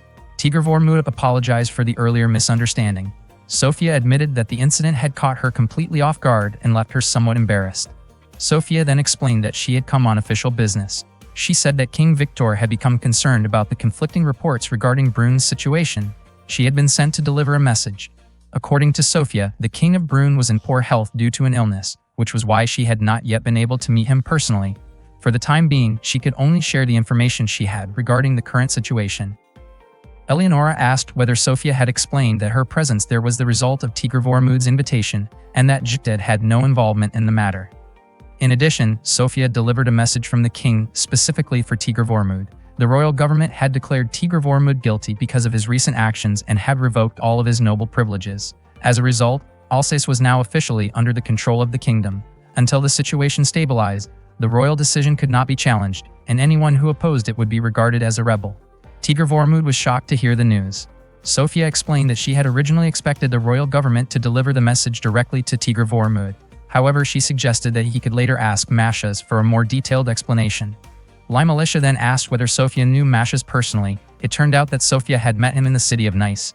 At the time, Mashas had told her that he would come as soon as he had finished handling matters within his territory. That was the reason Sophia had come to meet Tigr Vormund instead. Tita felt relieved after hearing this, as it meant that Mashas was safe and doing well. Tigr Vormund never expected the kingdom to label him a rebel. Eleonora then asked about the other war maidens. Sophia explained that Elizaveta had a good relationship with the nobles Thenardier and Ganelon. Valentina was far away from Brun and was unlikely to get involved for the time being. Olga was traveling somewhere with her dragon, and Alexandra was still recovering from her illness. According to Sophia, Eleonora did not need to worry about them because they would not take action the way Ludmila had. What truly deserved their attention was the kingdom's response toward Tigr Vormund, who had already been declared a rebel. One of the kingdom's strongest forces was the Navarre army. At the same time, the Navarre troops led by Roland were heading toward their location. Roland was known as the Black Knight and was considered the strongest man in Brun. Tigr Vormund mentioned that he had heard of Roland before. Eleonora was surprised that Tigr Vormund, who lived so far from the center of the kingdom, was familiar with Roland's reputation. Hughes explained that Roland had become a soldier at the age of 13 and had never been defeated. When Roland was appointed to lead Navarre, the king entrusted him with one of the kingdom's treasured heirlooms, Durandal. The Navarre forces had sworn loyalty to the king and would only act under his direct orders. Several parties had attempted negotiations, but the Navarre army still chose to fight. As a result, the messengers sent by Lord Auger and those sent by Tigr Vormund were forced to return empty-handed. The nobles who supported Tigr Vormund were frustrated by the situation. Their enemies were supposed to be Thenardier and Ganelon, yet the royal army had become involved as well. They could not bring themselves to openly oppose the kingdom. Hughes then asked whether those nobles would place greater trust in the Navarre army than in the assistance coming from Jikted. Tigr Vormund pointed out that Thenardier's cruelty and Ganelon's cunning were nothing new, yet the kingdom had never completely crushed them. It seemed that the royal forces acted only according to the king's commands. Tigr Vormund firmly stated that he and his allies would fight to protect their honor and everything they believed in. Hughes agreed, saying that was exactly why they stood alongside the Jikted forces instead of the kingdom. That day, the Silver Dragon Knights prepared themselves on the Orange Plains. Across from them, the Navarre army stood ready with their spears. The battle soon began. Roland personally led the Navarre troops into combat. He pushed forward with remarkable skill, defeating enemy soldiers who stood in his path. His presence on the battlefield was overwhelming. Seeing this, Eleonora ordered Limalisha to take command of the Silver Dragon Knights while she advanced to confront Roland herself. Roland's strength was undeniable. It had been a very long time since anyone had been able to match his swordsmanship. Curious, Roland asked who Eleonora really was. Eleonora introduced herself as one of the war maidens. Roland realized that he had never met someone as powerful as her. He stated that he did not care about Eleonora's reasons for participating in the war, but he could not overlook the fact that she had entered Brünn without the king's permission. Before long, several Silver Dragon Knights moved forward to support Eleonora. She could not understand why they had advanced at that moment. Roland quickly drove them back with his sword. Eleonora once again faced Roland in a fierce clash of blades. Both warriors displayed extraordinary skill. As the battle continued, Eleonora felt that the situation could become increasingly dangerous if it was allowed to continue. She was thrown from her horse and briefly considered using dragon magic, but she hesitated because Roland was still a human opponent. Roland continued pressing forward toward her position. Not long afterward, Tigr Vormund arrived to assist Eleonora. Roland called Tigr Vormund reckless for attempting an attack from such close range. He immediately directed his attention toward him. In response, Tigr Vormund fired an arrow high into the air. He then quickly helped Eleonora retreat from the battlefield. Roland immediately pursued them. However, the arrow that Tigr Vormund had fired earlier struck Roland's horse, causing it to lose its footing and fall. Roland was certain that the shot had been carefully calculated rather than fired at random. Meanwhile, Eleonora thanked Tigr Vormund and felt certain that Roland must have been surprised by his skill. Soon afterward, Tigr Vormund's strength faded and he lost consciousness. At the same time, enemy troops began drawing closer. Fortunately, Sofia arrived to help them. She instructed Eleonora to take Tigr Vormund away as quickly as possible while she dealt with the approaching soldiers. As the Navarra forces closed in, Sofia struck her staff against the ground and called upon the radiant power of Falvarna. Sofia slammed her staff into the ground and then used the power of Falvarna's light. In an instant, she managed to drive back all of Navarre's forces. Only Roland remained. Roland realized that he could not get any closer to the wall of light created by Sofia. He asked whether the wall of light was a combination of several different spells. Sofia confirmed it. After hearing that, Roland declared that nothing could stop him or Durandal. Sofia realized that Roland was indeed a dangerous opponent. Roland then shattered Sofia's wall of light with his sword. He advanced and launched an attack on Sofia. Sofia acknowledged Roland's abilities and remarked that their battle had gone on long enough. She then chose to disappear from the battlefield. Roland realized that Sofia had merely been buying time for her allies. Meanwhile, Eleonora was riding on horseback with Tigr Vormund. She hoped that Tigr Vormund could hold on a little longer because they were almost back at camp. At the same time, one of Roland's subordinates approached him and reported that a force of 300 soldiers was advancing toward their position. The troops were reinforcements for Tigr Vormund, led by Mashas. Roland ordered his men to receive them and focus on disrupting their formation first. Earlier, Roland had been unable to meet His Majesty the King. Maximilian Benusa of House Ganelin and Felix Aaron of House Thenardier had prevented him from seeing the king, claiming that His Majesty was ill. They also urged Roland to quickly eliminate Tigr Vormund and all of the Jicted forces that had entered Brünn, supposedly to ease the king's concerns. They further claimed that they would handle the threats posed by Sackstein and Isvar along the border, allowing Roland to focus entirely on his mission. Although Roland did not fully trust the words of Felix Aaron and Maximilian Benusa, he felt that he needed to act quickly and meet His Majesty as soon as possible. Meanwhile, the Silver Dragon soldiers were resting and receiving treatment at the camp. Eleonora was deeply grateful to Mashas and his troops for preventing Roland from continuing his pursuit. Mashas asked about Tigr Vormund's condition. Unfortunately, Tigr Vormund's fever still had not gone down. Tita faithfully remained by his side, deeply worried about her master. At the same time, Eleonora and the others gathered together while Hughes asked Mashas to explain the situation in the capital. Mashas admitted that he had been unable to meet His Majesty and had therefore searched for another way into the palace.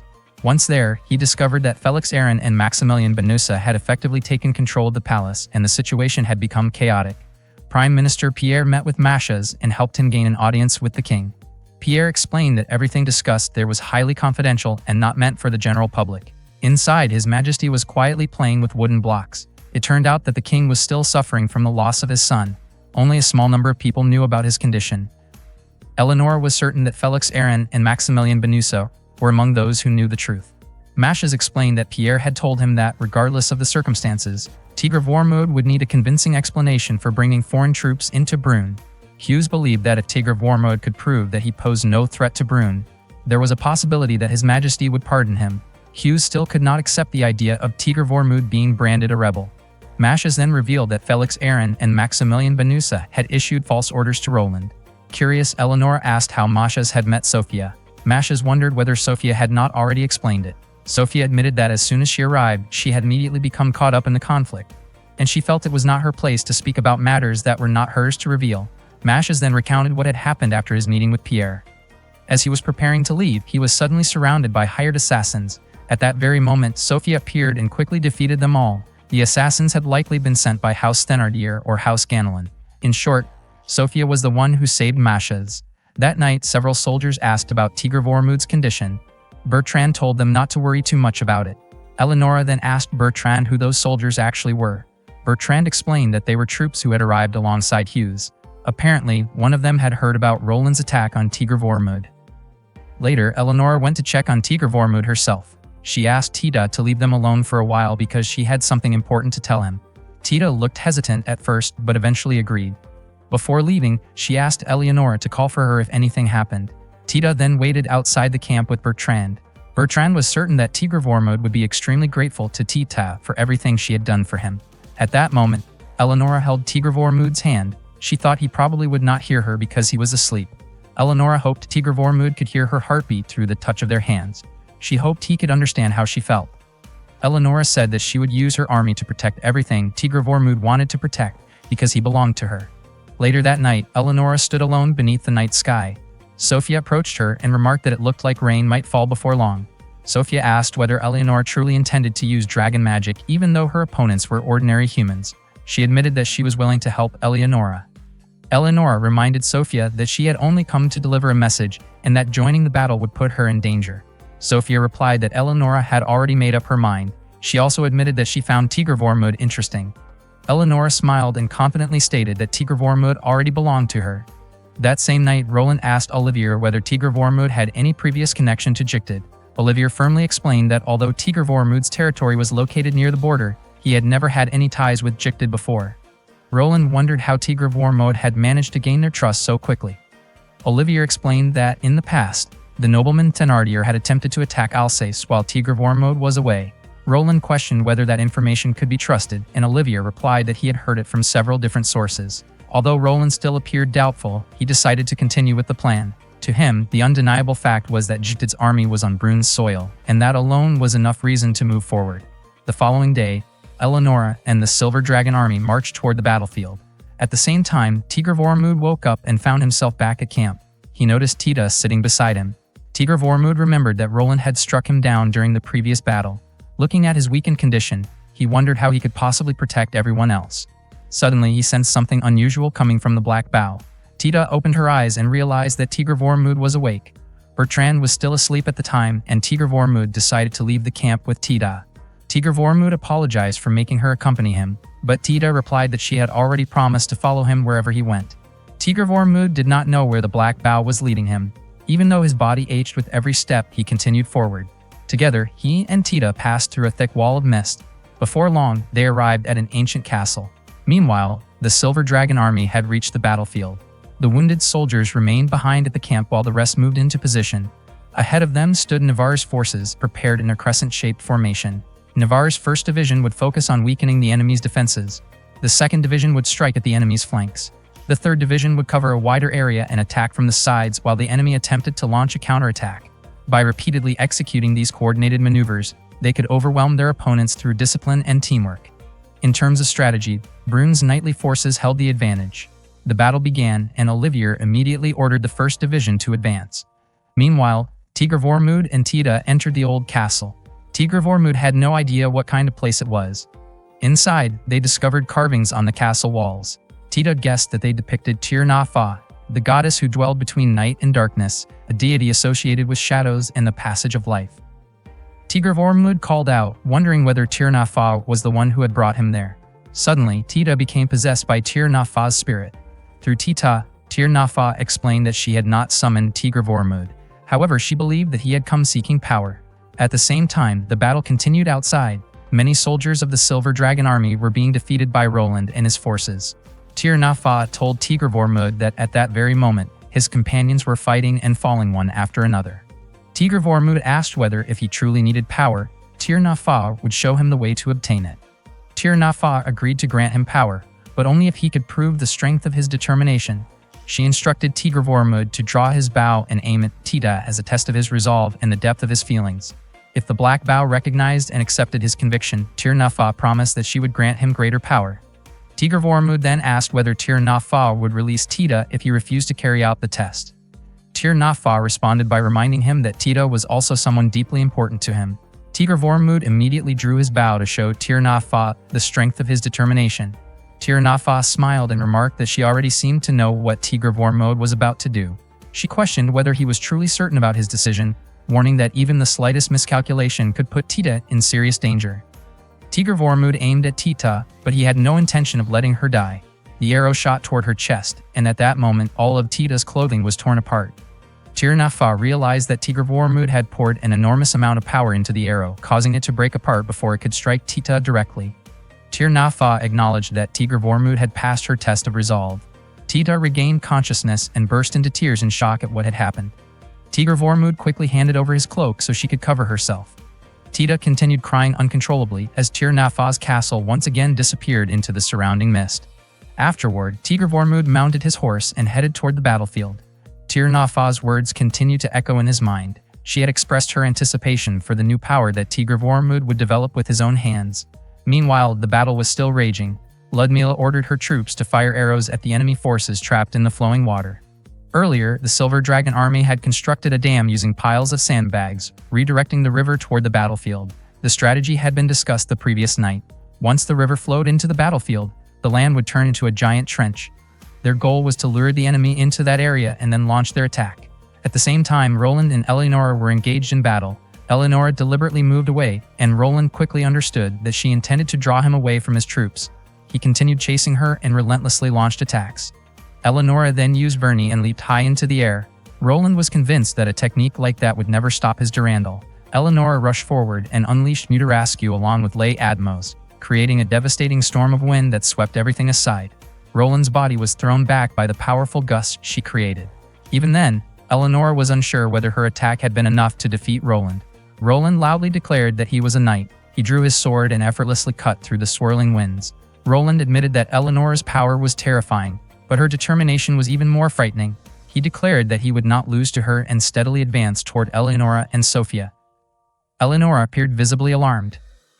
Suddenly, an arrow flew toward Roland. He immediately deflected it with his sword. Roland was astonished that Tigr Vormund had managed to fire an arrow from such an incredible distance.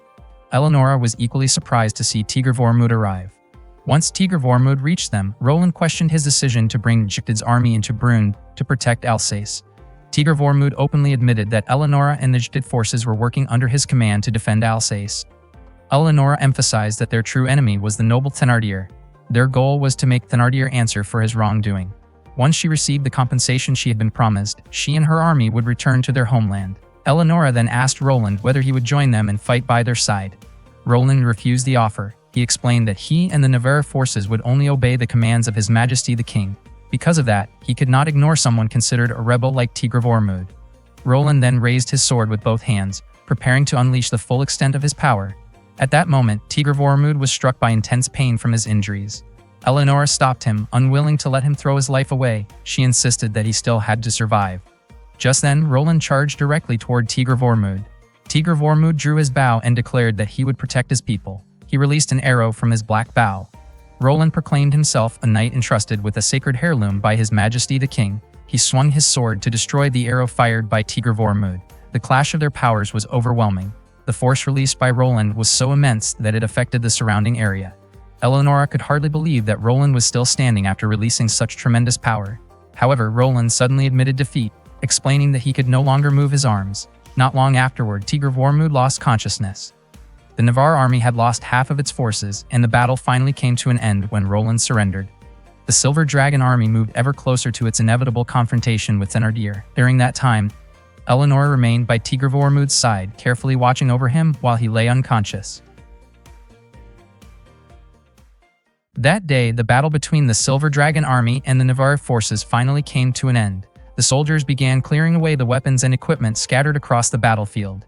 During that time, Rurik noticed Olivier and Roland signing an agreement. According to Roland, with the battle now concluded, the western side of the land would be designated as a burial site for the Navarre Order, while the eastern side would become the resting place of the fallen Silver Dragon soldiers. Olivier also allowed Tigr Vormund to make use of any equipment that the Navarre forces chose not to retrieve. He pointed out that Navarre armor was extremely valuable, and Roland assured him that it would be put to good use.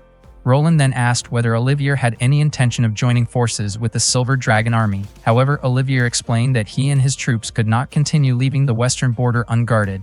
Because of that responsibility, they needed to return immediately. Before departing, Olivier expressed his hope that the Silver Dragon army would be blessed with victory. Afterward, Roland informed Tigre Vormund and the others that he would do his best to arrange a meeting with His Majesty, the King. He intended to personally speak with the king and organize an audience between Tigre Vormund and the royal court. Tigre Vormund felt that such an attempt would be too risky, especially after what had nearly happened to Mashes during a similar effort. Roland, however, believed it was his duty as a knight to make up for his previous mistakes. At that moment, Sophia asked Limalicia why Eleonora had not arrived yet. Limalicia explained that a messenger from Regnitz had unexpectedly come to see Eleonora. Soon afterward, Roland departed to meet the King of Brunn. Meanwhile, Eleonora informed Tigre Vormund that she needed to return to Jicted for a while. She explained that she had a close friend whom she greatly admired, a war maiden named Alexandra. Everyone usually called her Sasha. Regnitz, Alexandra's territory, was currently under attack by another war maiden, and Eleonora felt obligated to help protect her. Eleonora explained that she and Alexandra had once promised to come to each other's aid whenever one of them faced danger. She also revealed that Alexandra had been suffering from a serious illness. When Eleonora visited her during the previous summer, Alexandra had already lost the ability to walk on her own. Despite her condition, Alexandra's dragonic tool had never left her side. Tigre Vormund understood the situation completely and assured Eleonora that he would manage the army during her absence. Grateful for his support, Eleonora thanked him and promptly set off on her journey. Meanwhile, Roland traveled alone to the palace in Nice. Upon arriving, he spoke with the palace guards and explained that he needed to discuss an important matter with His Majesty. Before long, he was escorted into a room. However, the door was suddenly closed behind him, leaving him trapped inside. Not long afterward, Maximilien Benusa announced that Roland was unworthy of meeting the king after failing to eliminate a rebel threat. Maximilien harshly criticized Roland, claiming that he had failed to carry out the orders entrusted to him. Soon after, Maximilien released a swarm of bees into the room. He boasted that 1,000 bees could easily bring down a lion.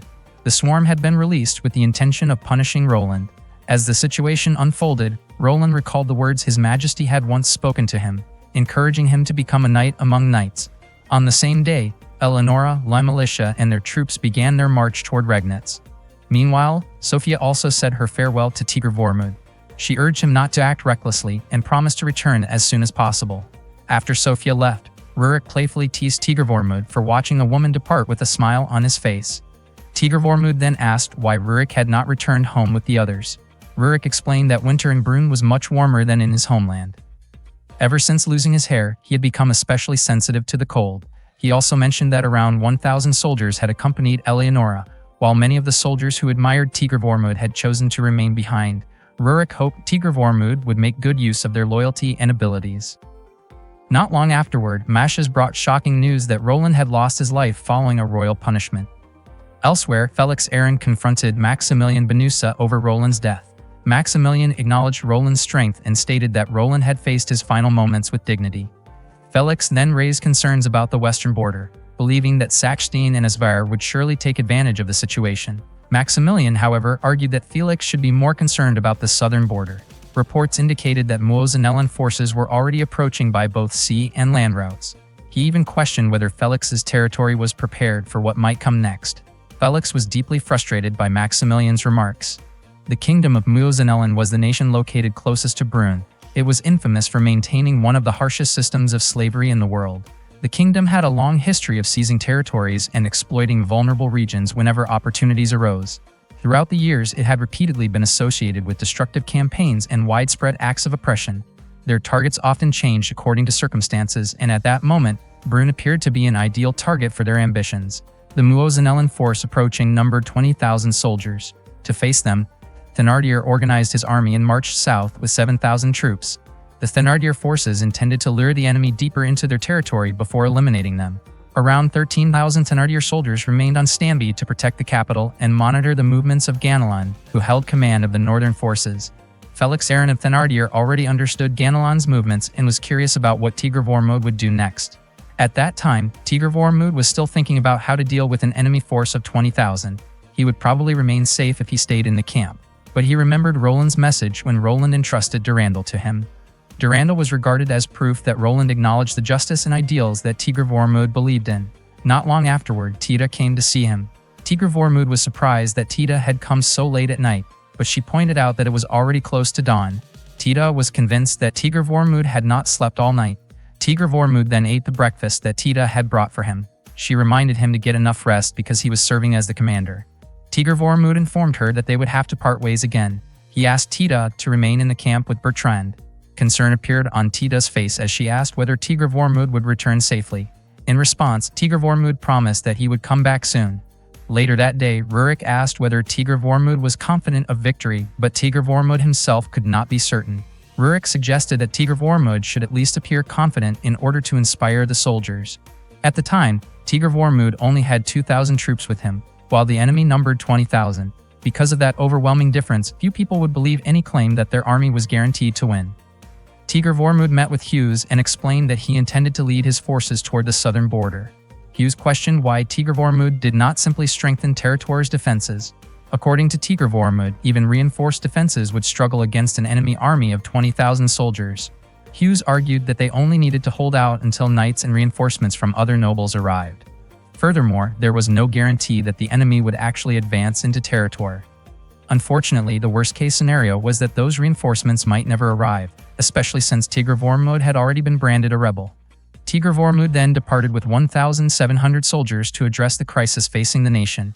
Tita prayed for Tigr Vormud and his troops to return safely. As Tigr Vormud and his companions advanced, they witnessed firsthand the suffering of the hostages held by the Muozanellan forces. In Tigr Vormud's view, launching a direct attack was not an option. He needed to rescue as many hostages as possible. Tigr Vormud wanted to use his bow, but he still hesitated because he was unsure whether he could fully control the power within it. He decided to launch an attack on the Muozanellan army the following day. For the moment, he and his companions focused only on observing the enemy forces.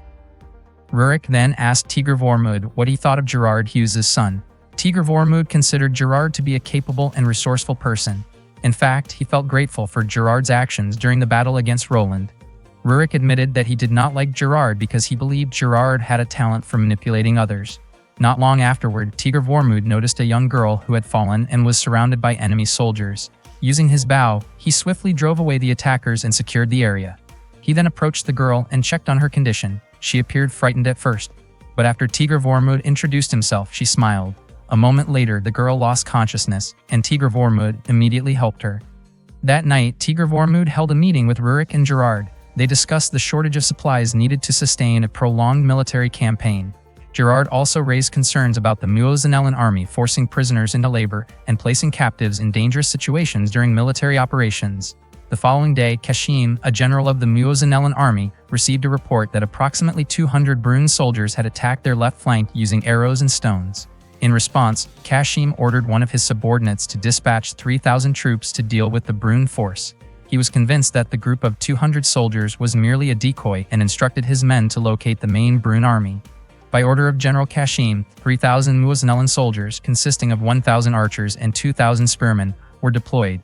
They pursued the retreating Brune forces. The Brune soldiers deliberately led them into a fairly narrow mountain pass.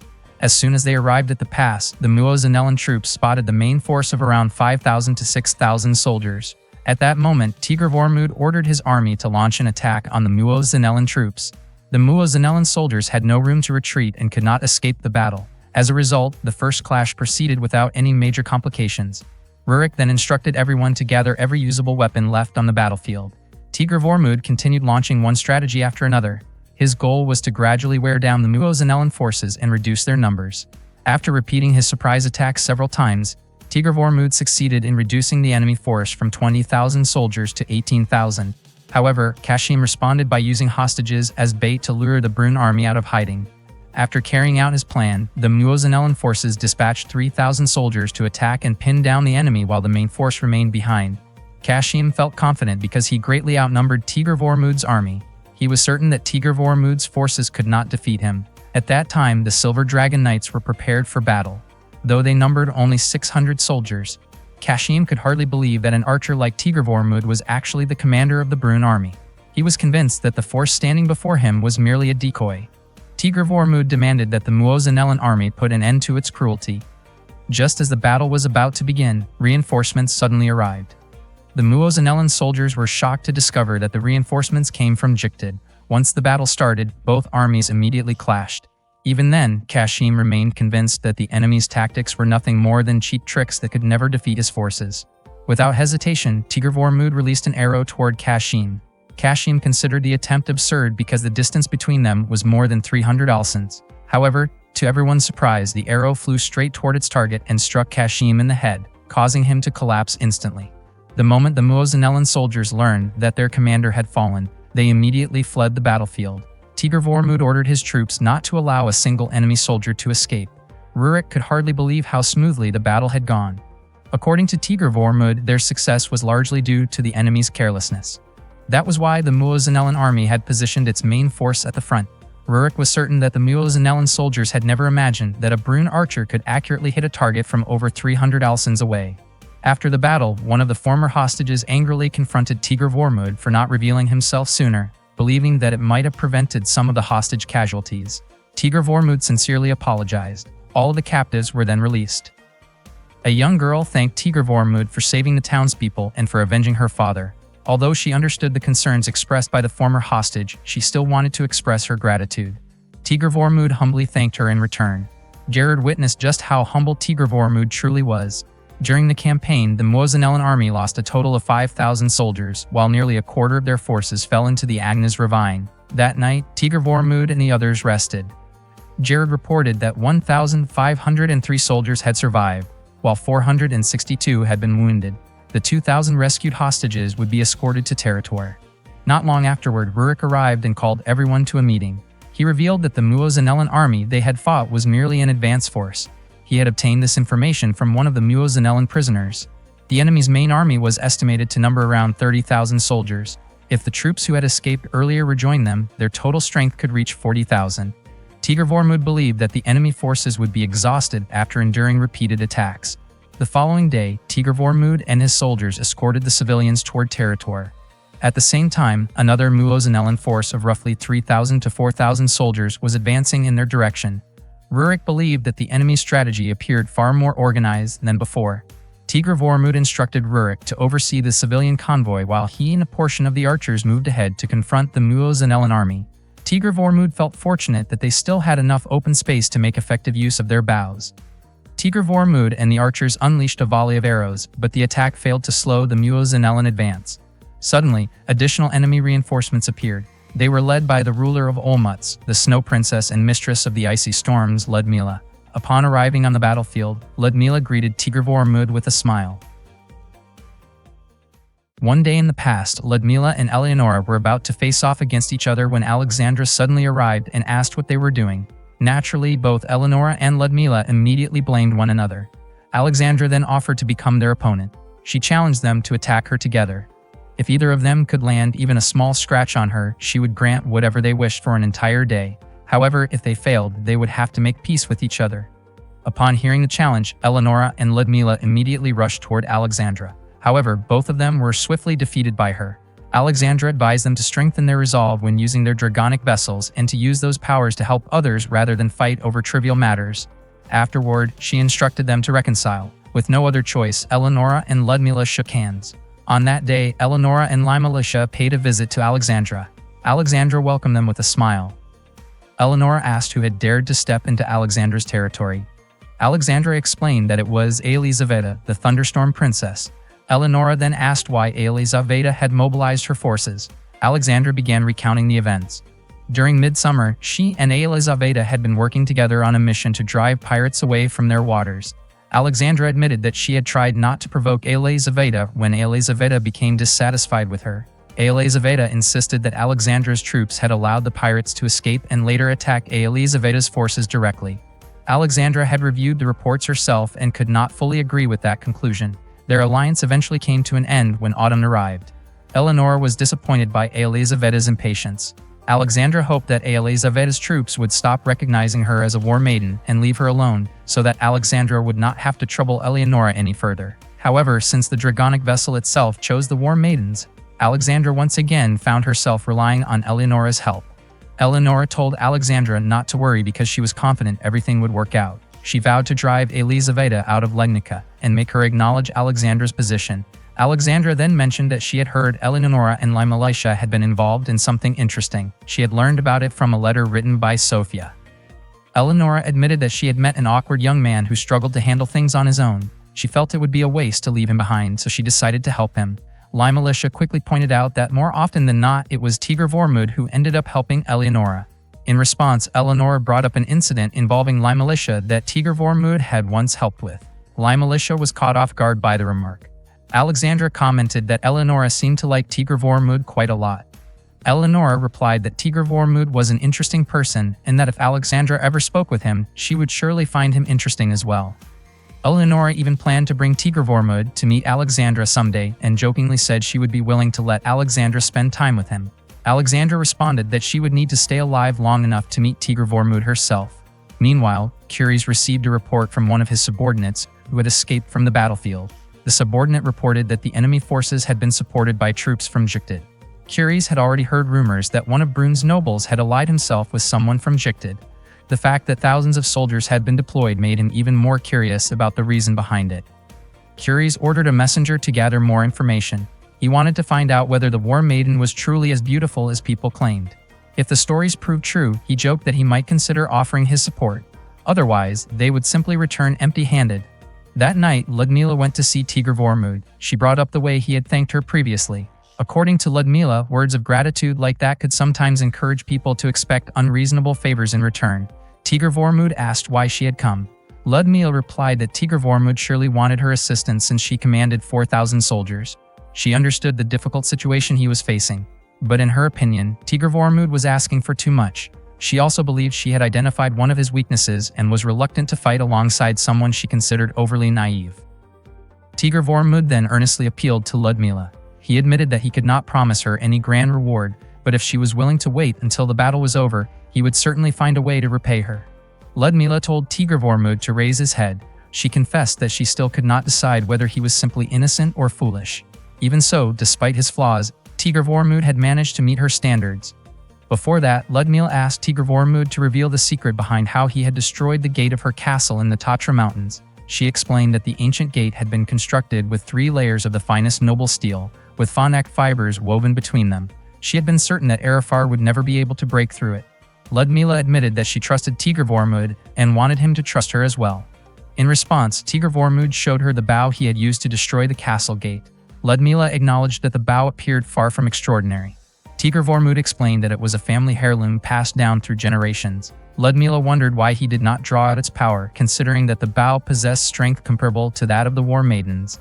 Tigr Vormund admitted that he still did not fully understand the bow's abilities, and there were times when he could not sense anything unusual from it at all.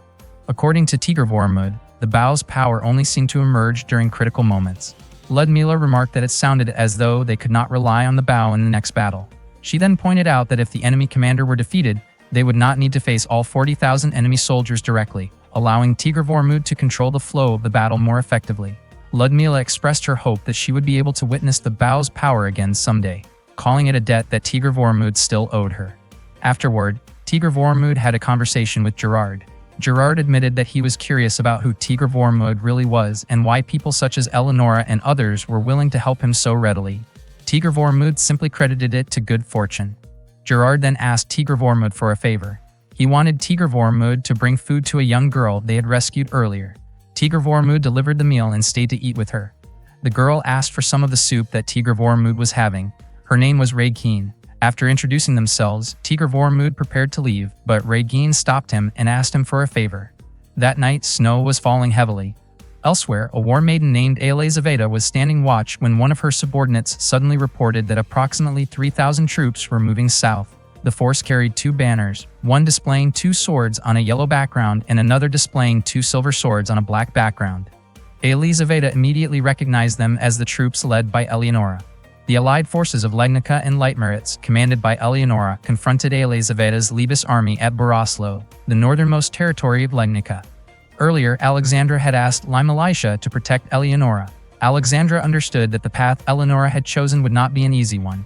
Anyone who opposed Eleonora's decisions could eventually stand against her.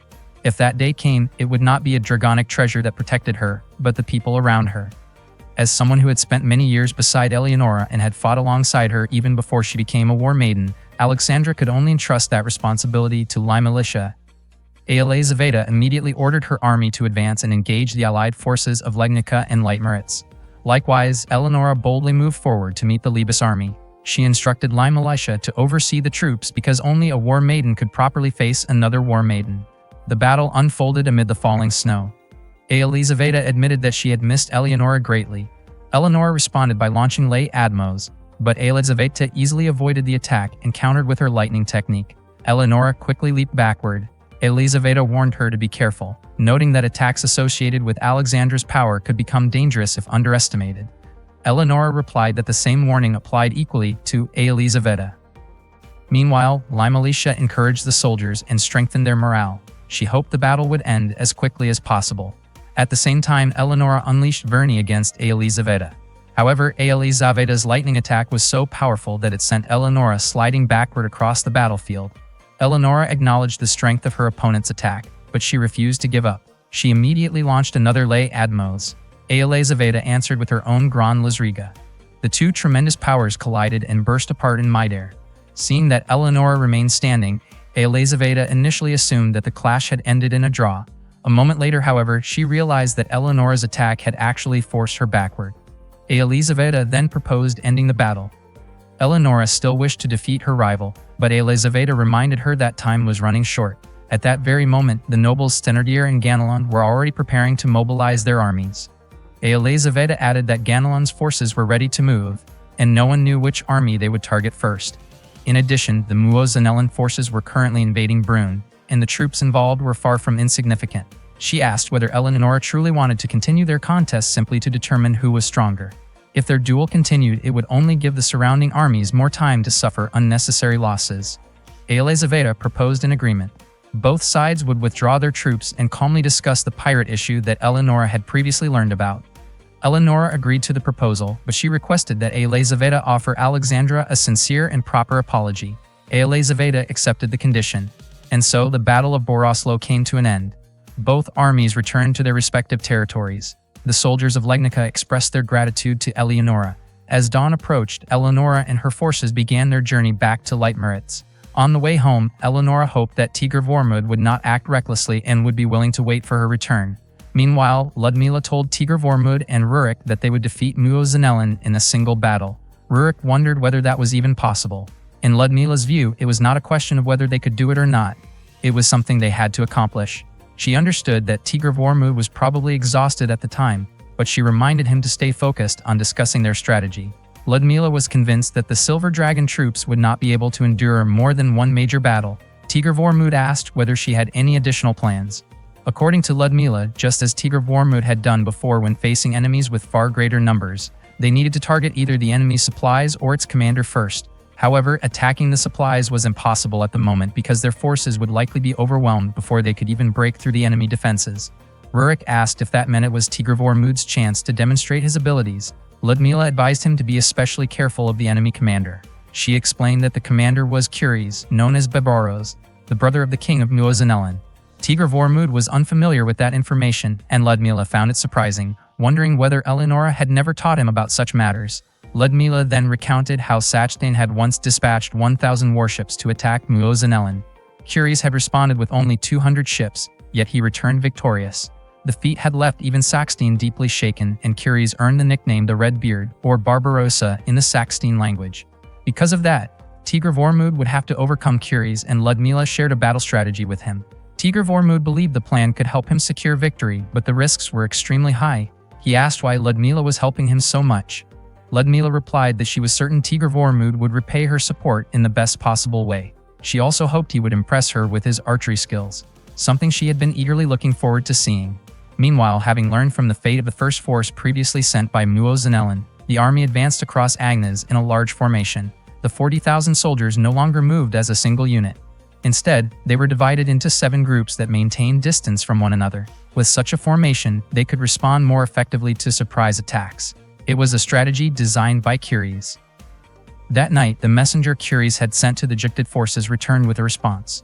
The message stated that the Juktid army was present in Brünn because the Kingdom of Brünn had requested assistance in protecting its territory. Unlike Muozanellan's forces, they were not occupying foreign lands for their own gain.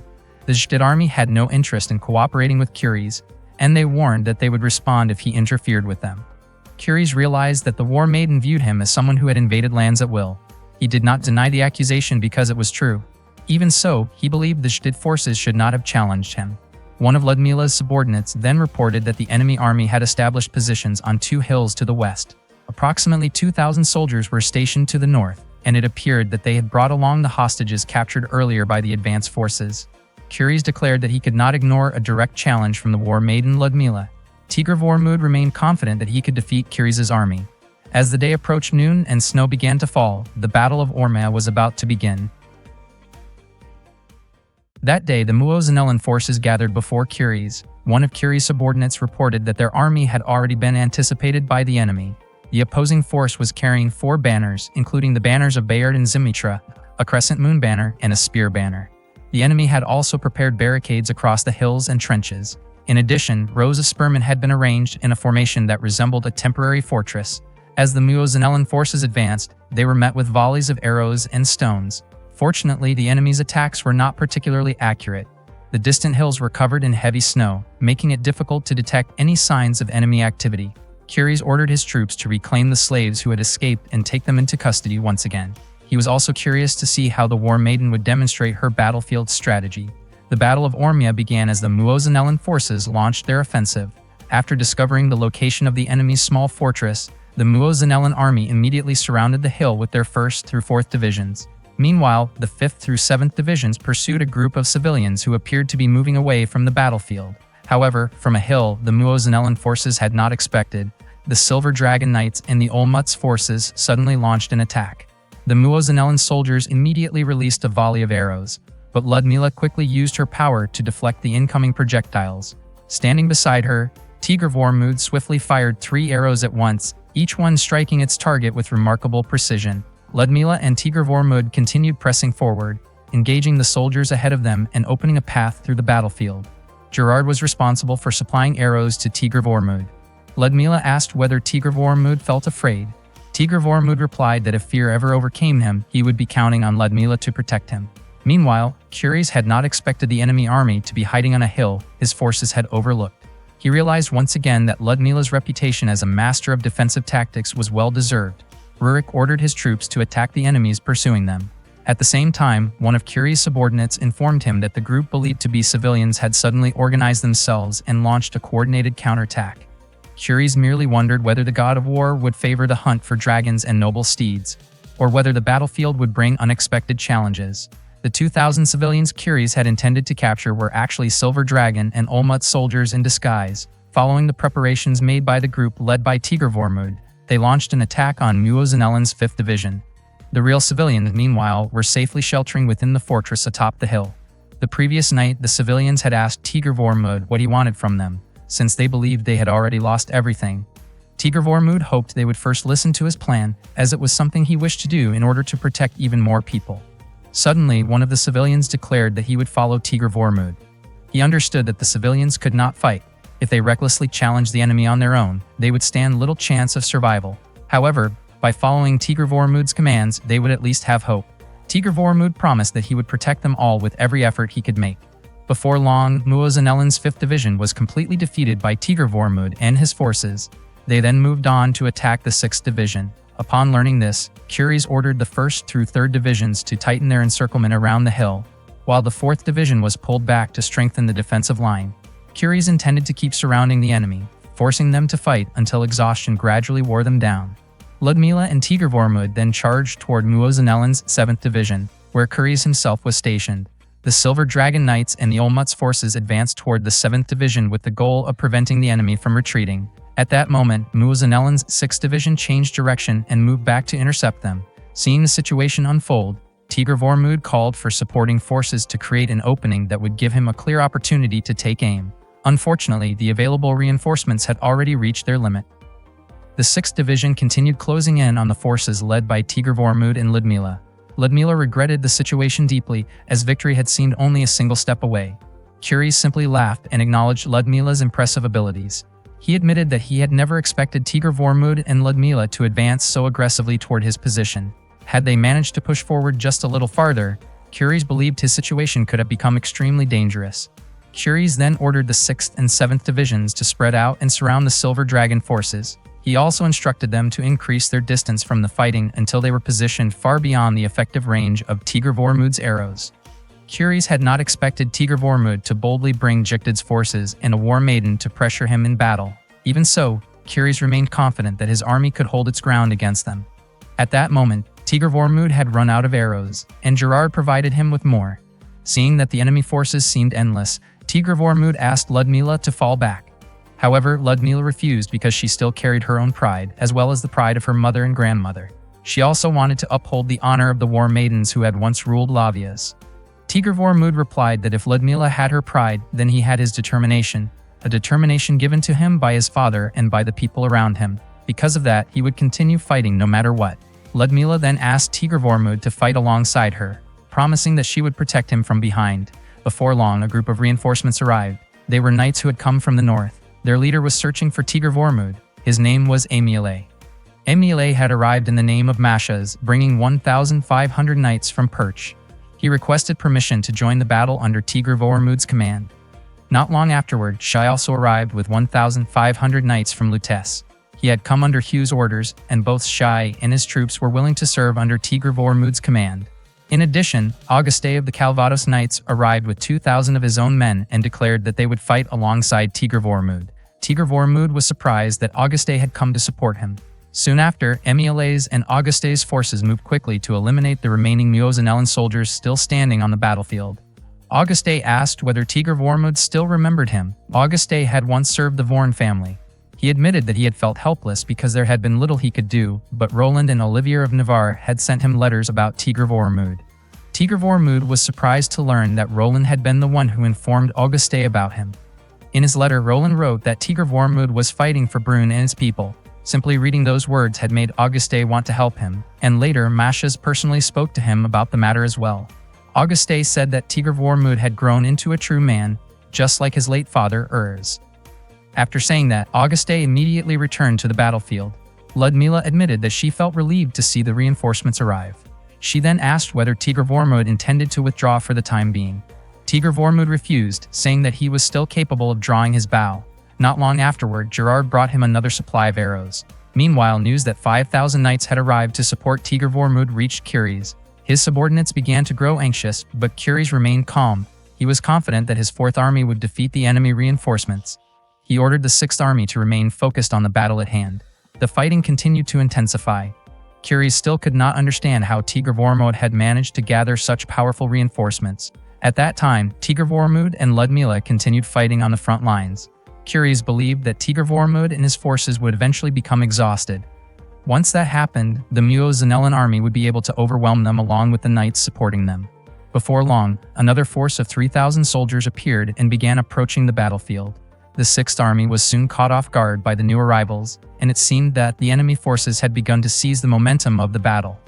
Curies was puzzled. His scouts had carried out their duties well, yet such an unexpected development had still occurred. He wondered if this was what people referred to as the power of a war maiden, the ability to consistently bring victory wherever she fought. Curies reminded his subordinates that the battle was not over. Their objective remained the same, to conquer Brune's southern border. He then ordered all of his forces to withdraw and regroup. The battle had claimed approximately 6,000 lives. That night, Curies carefully considered what strategy he should adopt next. He had lost nearly 30% of both his vanguard troops and his main army. He was still waiting for information from the scouts he had dispatched. Not long afterward, one of his informants arrived with troubling news. The force sent to conquer the southern Strait of Brune had been completely defeated by Thénardier's army. As a result, the remaining 30,000 Muozinellan troops would have to defeat the enemy standing before them and deal with Thénardier's forces before they could achieve their objective. Faced with these circumstances, Curies decided to retreat. He did not want to waste his soldiers in a costly and uncertain campaign. He concluded that he needed to learn more about the opposing commander, Tigr Vormund. Curies openly acknowledged that he had developed great respect and admiration for him. The messenger delivered a message to Tigr Vormund, saying that Curies and his troops had been deeply moved by the battle Tigr Vormund had fought to protect the territory. In addition, Curies praised Tigr Vormund's extraordinary archery skills. As a result, Tigr Vormund was awarded the title of Silvrash, which meant someone capable of shooting an arrow toward the stars. The battle ended with a victory for the Silver Dragon forces. After hearing the message, Tigr Vormund could hardly believe that they had won, while Ludmila was convinced that it was not a trap. Suddenly, Tigr Vormund's body gave out from exhaustion. Ludmila was startled by his condition. She realized that he had endured a long and difficult battle and had shown tremendous determination throughout the ordeal.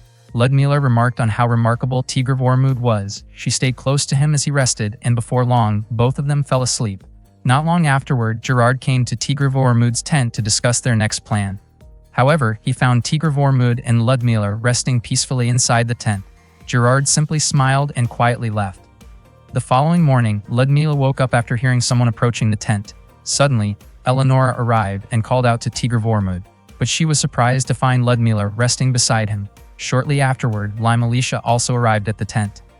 That morning, the people at the refugee camp were having breakfast together. At the time, Rurik and Gerard were arguing about the calculation of their remaining supplies. Bertrand asked Tita to visit Tigr Vormud, but she declined because she had already greeted him. Besides, she was certain that Tigr Vormud was busy meeting all the people who had come to see him. At that moment, Tita only wanted to do something useful by helping distribute food. She never expected Tigr Vormud to save so many people. Bertrand commented that Tigr Vormud had truly matured. Meanwhile, Limelisha asked Mashes what she should do to make up for her departure during the previous battle. Mashes told her not to dwell on it because the circumstances had been unavoidable. According to Hughes, the most important outcome of everything that had happened was that Tigr Vormud had earned widespread praise for his victory. He noted that both Tigr Vormud and Roland had lived by the teachings left behind by those who had passed away, allowing them to reach such impressive heights. Hughes admitted that he himself was not yet capable of doing the same. Limelisha confessed that she had initially thought Tigr Vormud was merely a reckless man blessed with good luck. However, by then, he had become someone with considerable influence in Brünn. Mashes wondered what Tigr Vormud would choose to do next. Later that day, in front of Eleonora, Ludmila deliberately invited Tigr Vormud to her tent, saying that she would prepare a refreshing tea to help him recover from his fatigue. Eleonora was clearly unhappy to see how familiar Ludmila had become with Tigr Vormud. She even pulled Tigr Vormud aside, explaining that she needed to discuss something important with him. Ludmila tried to stop her and pointed out that Eleonora had not been by Tigr Vormud's side when he needed support the most. The two women then exchanged sharp remarks and criticized one another. Before long, Ludmila was called away to manage the supplies. She looked annoyed but said that she would head there immediately. Tigr Vormud thanked Ludmila for the invitation and told her that he would gladly ask for her help again in the future. Ludmila smiled and promptly left. That night, Eleonora and Tigr Vormud gazed at the beautiful night sky together.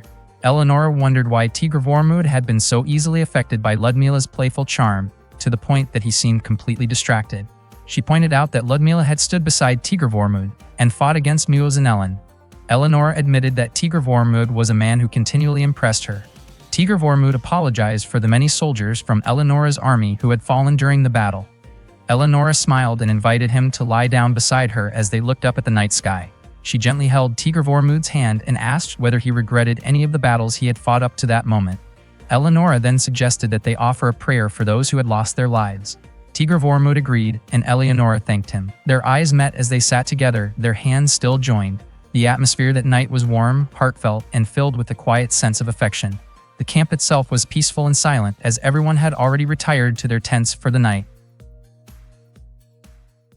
One morning, while Tigr Vormud was still asleep in his room, Valentina suddenly appeared out of nowhere. She was about to reach out to him, but while still asleep, Tigr Vormud accidentally grabbed her chest, startling her. Half awake, he mistook what he had touched for a pillow and simply went back to sleep. Valentina was extremely irritated by his lack of manners. Hearing someone approaching Tigr Vormud's room, she disappeared once again and decided to return another day. Not long afterward, Tita's voice could be heard as she came to wake Tigr Vormud up. Tigr Vormud and the Silver Dragon troops had successfully defeated the Muozinelen forces and secured a cooperative alliance with the Knight Emile of Perche. They took shelter within the protection of Perche Fortress, located about 4 days away from the Ormia mainland. As usual, Ludmila and Eleonora continued exchanging sarcastic remarks.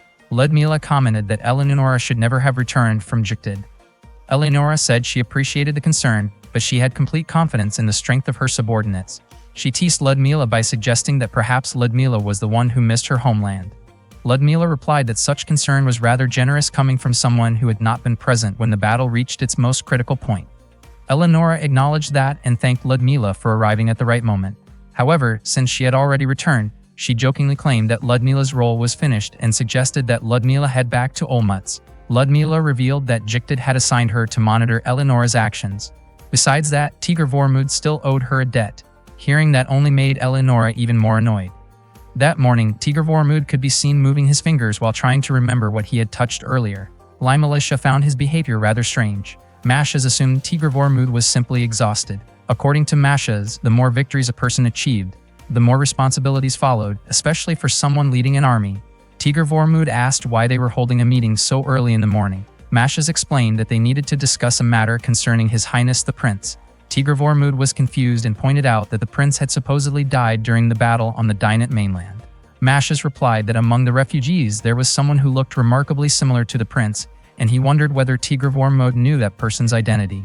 Not long afterward, Bertrand arrived and informed them that a young woman named Regine insisted on meeting Tigr Vormud.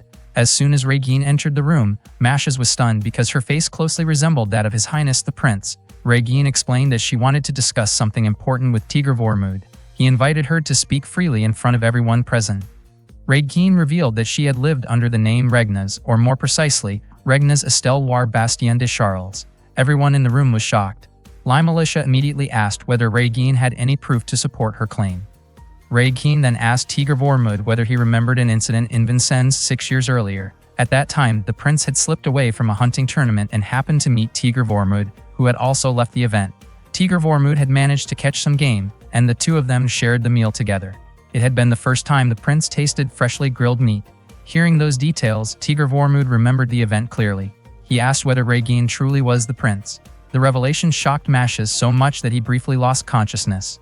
When Mashas recovered, Tita asked whether he was feeling all right. Upon learning that Regnes was actually alive, Ludmila questioned whether Eleonora had not supposedly killed him during the war on the Dinant mainland. Eleonora admitted that she had never believed she was responsible for such a thing. Tigr Vormud asked everyone to trust Regine just as he trusted Eleonora. Regine explained that she had been attacked by someone during the battle. Eleonora then asked why Regine had spent so many years pretending to be a man. Regine answered that she had done so for the sake of both her mother and herself. In Brune, a queen who could only produce daughters would often face criticism. Furthermore, many people would consider it unusual for a queen to inherit the royal throne. That was why Regine had taken the bold step of assuming the identity of a prince. Ludmila remarked that Regine had made an incredibly courageous choice. Eleonora agreed that it had worked for the time being, though she jokingly wondered how long the disguise could have lasted as Regine matured. Eleonora then asked for Tigr Vormud's opinion. Ludmila believed that Regine might only become a burden to them. Eleonora explained that they could announce that the prince was still alive, but nobles such as Thénardier and Ganelon were determined to eliminate him. If the people later discovered that the prince was actually a woman, they might feel deceived, and Tigr Vormud's group could easily fall into their enemy's trap. Tigr Vormud understood the concern. He asked whether it would be possible to meet His Majesty the King. Mashas replied that the king was currently in a deeply troubled state of mind. Regine was visibly surprised to hear that. Tigr Vormud then asked why Regine had chosen to reveal the truth to him and place her trust in him. Regine explained that it was because Tigr Vormud had never shown any hidden agenda. Even after being branded a rebel, he had continued helping ordinary people.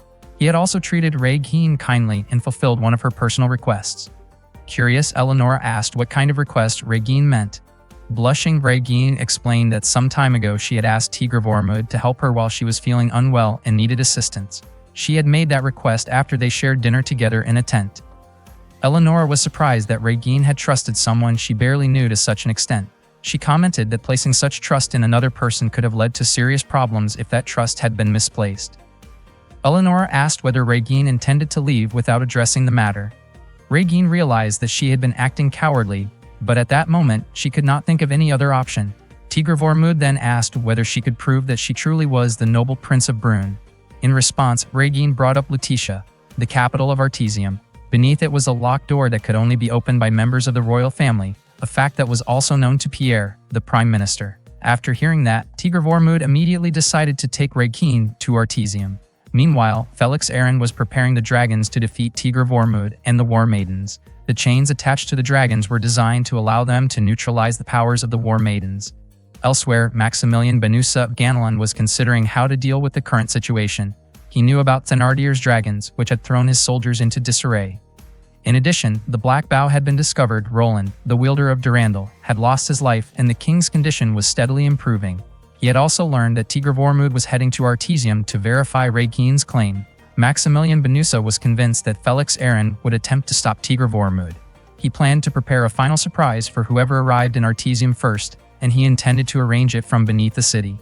At that time, Ganelon's forces had been wiped out after being overwhelmed by Thénardier's dragons. At the same time, Felix Aaron received information from Steed regarding Tigr Vormud's and Raid Keen's army moving toward Artesium. Felix Aaron intended to eliminate both Raid Keen and Tigr Vormud from the conflict. Meanwhile, King Victor sent Sofia to instruct Eleonora to withdraw from the war. He specifically chose Sofia because she had previously visited Brünn. Sofia accepted the order and departed immediately. She had not expected that King Victor had already begun considering a way to bring the war to an end. Not long afterward, Sofia encountered Valentina. It had been a very long time since the two had seen each other. Sofia wondered why Valentina had come. Valentina explained that being confined within her own territory had left her eager for information, while the capital had become so crowded that it exhausted her. Shortly afterward, Valentina left and continued on her way. That day, Artesium was engulfed in flames and people rushed to find safety. It turned out that Maximilian Benusa had deliberately set fire to his own territory before disappearing. Meanwhile, Felix Aaron moved north after defeating Ganelon's forces. Even so, Tigr Vormud's objective remained unchanged, and he continued his urgent march toward Artesium, determined to obtain solid proof regarding Raid Keen's identity. The Silver Dragon forces advanced toward the capital. They eventually encountered Thénardier's army on the plains of Villacrescence. At that time, the Silver Dragon army numbered 20,000 soldiers, while Thénardier's army consisted of 24,000. The battle soon began.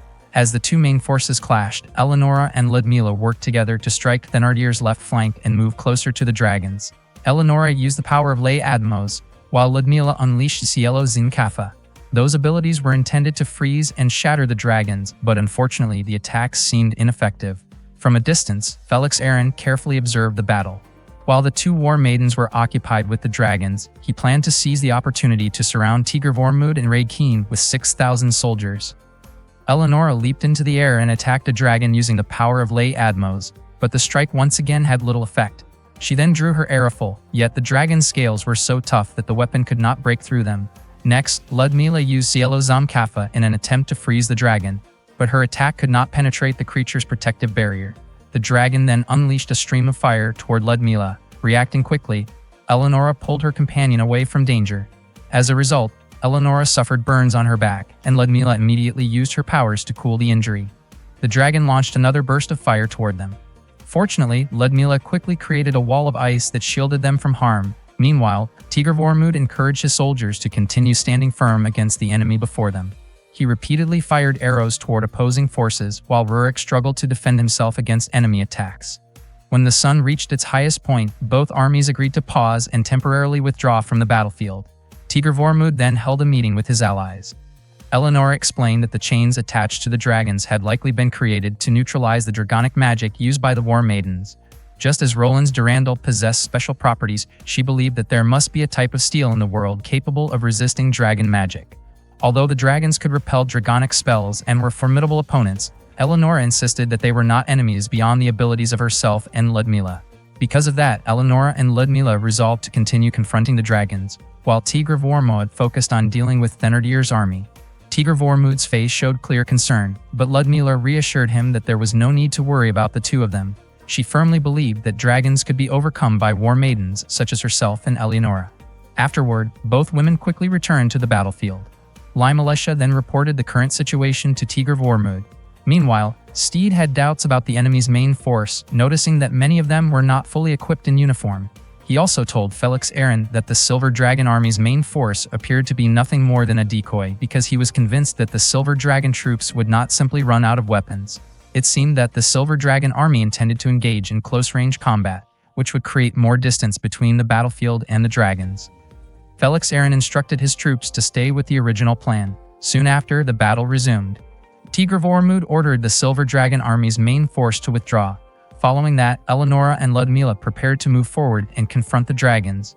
Both of them hoped that Tigr Vormud and his troops would succeed in their mission. They quickly got ready to face the dragons that were steadily approaching. It turned out that the main force had withdrawn in order to put on their battle uniforms and fully equip themselves with weapons. Tigr Vormud hoped that Mascias and the Silver Dragon soldiers would make it through the battle safely. Mascias entrusted Limelisha with keeping an eye on Tigr Vormud so that he would not take unnecessary risks. Bertrand also reminded Gerard to carry as many arrows as possible. The Silver Dragon army's main force, which had initially pretended to retreat, was now fully armed. They immediately joined the troops on both the right and left flanks. In the center, the two war maidens stood against the dragons, creating a formation that turned the conflict into an all-out battle. Tigr Vormund ordered his forces to use stone-throwing weapons, and the tactic proved effective in knocking down several enemy soldiers. After that, he launched a barrage of arrows from above, targeting the opposing forces. Rurik, Mashas, and the other Silver Dragon soldiers then raised their swords and advanced against the enemy troops who were attempting to withdraw from the battlefield. Meanwhile, Eleonora drove Arafar into the fire dragon. When the dragon unleashed a stream of flames, she swiftly moved toward the front of the two-headed dragon, causing the attack to strike its fellow creature instead. Ludmila advanced and attacked the fire dragon from both below and above. Moments later, the fire dragon collapsed. Eleonora then attempted to attack the two-headed dragon, but the impact of the clash sent her back to the ground. Ludmila tried to hold back the dragon's heads, only to realize how incredibly resilient the creature was. Eleonora then shared Arafar's power with Ludmila, and together they returned to the same strategy. They leaped into the air, with Ludmila summoning a storm of sharp ice shards. At the same time, Eleonora descended from above and struck the dragon's back with Arafar before unleashing Lay Admos. The combined attack overwhelmed the creature, and it soon fell after being struck from all directions. After defeating the dragons, Eleonora and Ludmila were completely exhausted. Even so, Eleonora believed that the battle was now firmly under their control. All that remained was to wait for Tigr Vormund and his forces to secure the final victory. After the battle, the girls relaxed in a warm spring near the hill. Limalicia asked whether Eleonora's back was doing all right. Eleonora said that she was fine because her injury had already received first aid treatment. Besides, Thenardir's forces had retreated, so there would probably be no fighting anytime soon. Thanks to that, they could finally get as much rest as possible. Suddenly, Eleonora started teasing Limalicia, commenting that Limalicia seemed more mature than before. Limalicia's face immediately turned red after hearing Eleonora's remark. Regine and Tita also agreed with Eleonora's observation. Curious about the change, Eleonora jokingly wanted to take a closer look, while Limalicia quickly tried to stop her. Ludmila could only shake her head at Eleonora's playful behavior. After finishing their soak, they went for a walk. Eleonora was tempted by the sight of large amounts of cheese being prepared nearby. Tita explained that cheese production was very common in Brünn, which was why the kingdom had so many different varieties of cheese. They eventually visited Tigr Vormund's tent and discovered that he had fallen asleep before even making it to his bed. Eleonora wanted to wake him up, but it seemed that ordinary methods would not work. Limalicia had once placed a sword in Tigr Vormund's mouth while he was sleeping, and Eleonora had done something similar before, though Tita had scolded her for it. Eleonora explained that Tigr Vormund had once told her that even if he fell asleep from exhaustion, he would immediately wake up if he sensed danger nearby. Tita pointed out that such instincts usually applied when Tigr Vormund was out hunting. Ludmila wondered what exactly Eleonora was planning to do. After handing her sword to Limalicia, Eleonora approached Tigr Vormund as if she were a potential threat. In an instant, Tigr Vormund woke up and reacted on pure instinct, pushing Eleonora onto the bed. The sudden reaction shocked everyone present. Eleonora simply smiled and greeted Tigr Vormund once he realized what had happened. The next morning, Tigr Vormund and the others gathered for breakfast. Eleonora explained that she had only intended to wake him by triggering his instincts. She apologized and promised that she would not do it again. The breakfast spread was unusually generous. It turned out that the nearest villages had donated a large amount of food to support them. Eleonora joked about whether it could be considered an offering made before anything else could happen to it. Ludmila then asked whether Tigr Vormund had simply accepted the supplies. Tigr Vormund explained that he had actually paid for them. More accurately, the villagers had sold the goods at very low prices. Gerard and Rurik had handled the negotiations. Eleonora asked whether they should take advantage of the situation and finish off Thenardir's forces. Tigr Vormund replied that their destination was Artesium, although Ludmila did not seem entirely convinced by that plan. Tigr Vormund explained that they would not enter the city directly. Instead, they would access the underground area from outside Artesium and obtain proof of Regine's noble heritage. Limalicia understood that if they could prove Princess Regine's royal bloodline, it would greatly strengthen her position. Eleonora added that doing so would place Thenardir in a very difficult situation. Tigr Vormund then asked Regine to explain the structure of Artesium's underground city. Regine admitted that she had only heard stories about it and had never personally been there. Beneath the holy temple of Priest Charles Grohl, there was an underground area of great historical importance. Charles was the founder of the kingdom, a man who had received a divine revelation to become king. The sacred temple was also regarded as the symbol of Brünn's beginning. Regine explained that she had heard there were 3 routes leading into the temple area. The first entrance was located in the center of Artesium. The second was connected to the Temple of Mashia, the temple of the goddess of harvest situated south of Artesium. The third entrance was located within the public cemetery north of the city. The route closest to their current position was the one connected to the Temple of Mashia. Tigr Vormud stated that he and Raykeen would head there as soon as possible. That night, Tigr Vormud entrusted command of the army to Rurik and Gerard.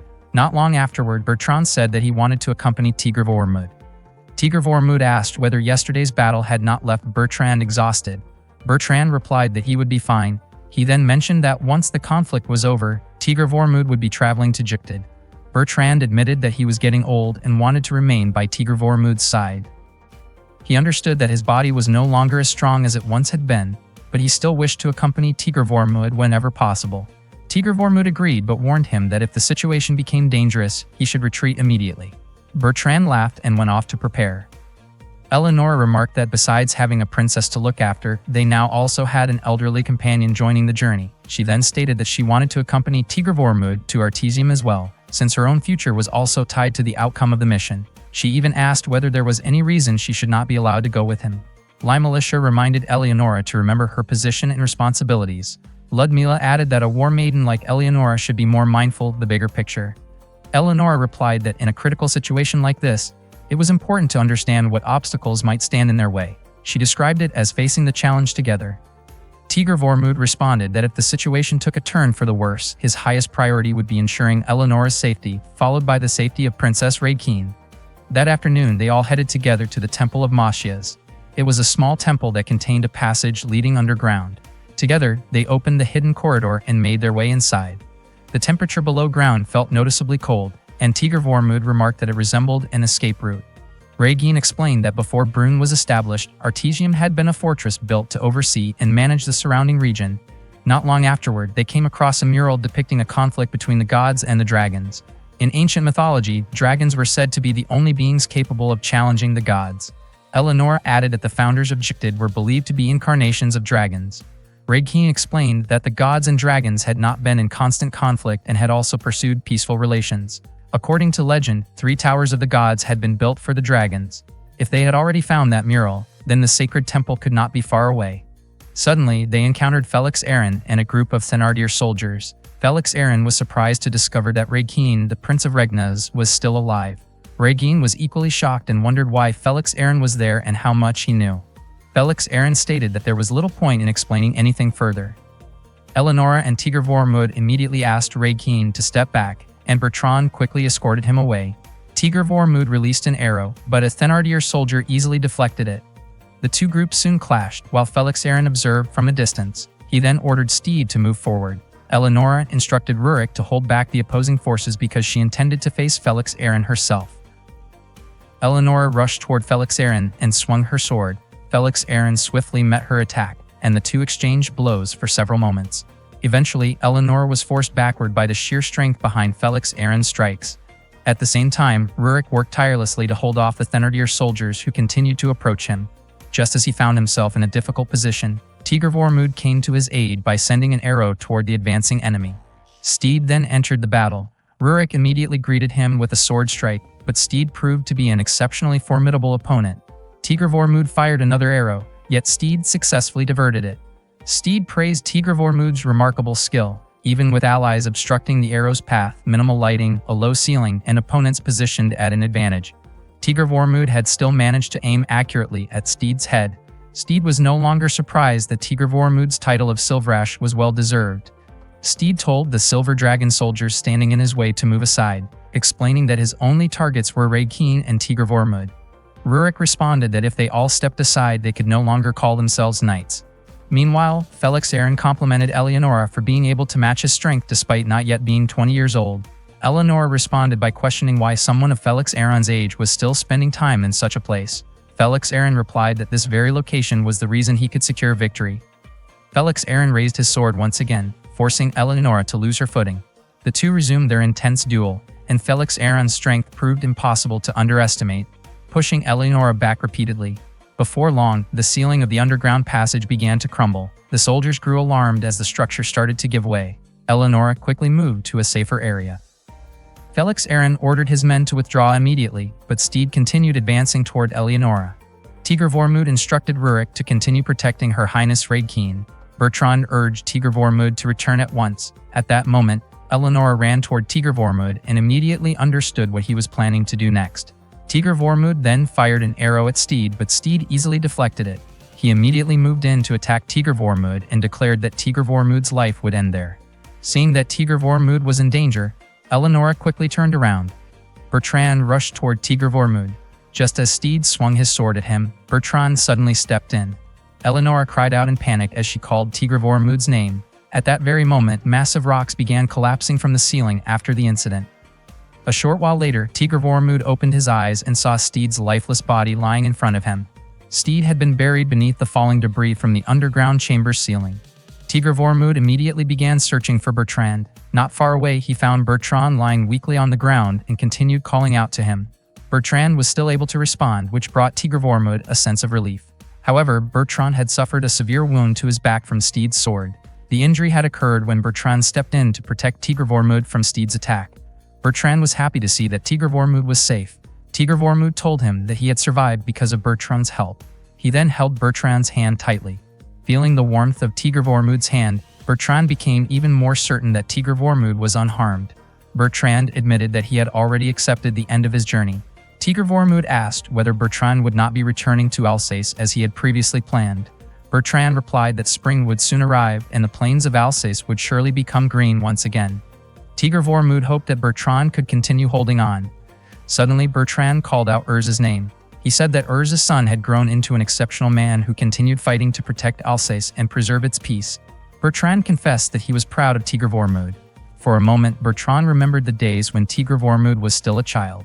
Ever since Urza had fallen, Bertrand felt that there had been little he could do. Because of that, he had often worried and wondered whether a 14-year-old Tigr Vormud could truly protect Alsace. Mashes had his own responsibilities and territory to manage. Yet all of Bertrand's concerns had ultimately proven unnecessary.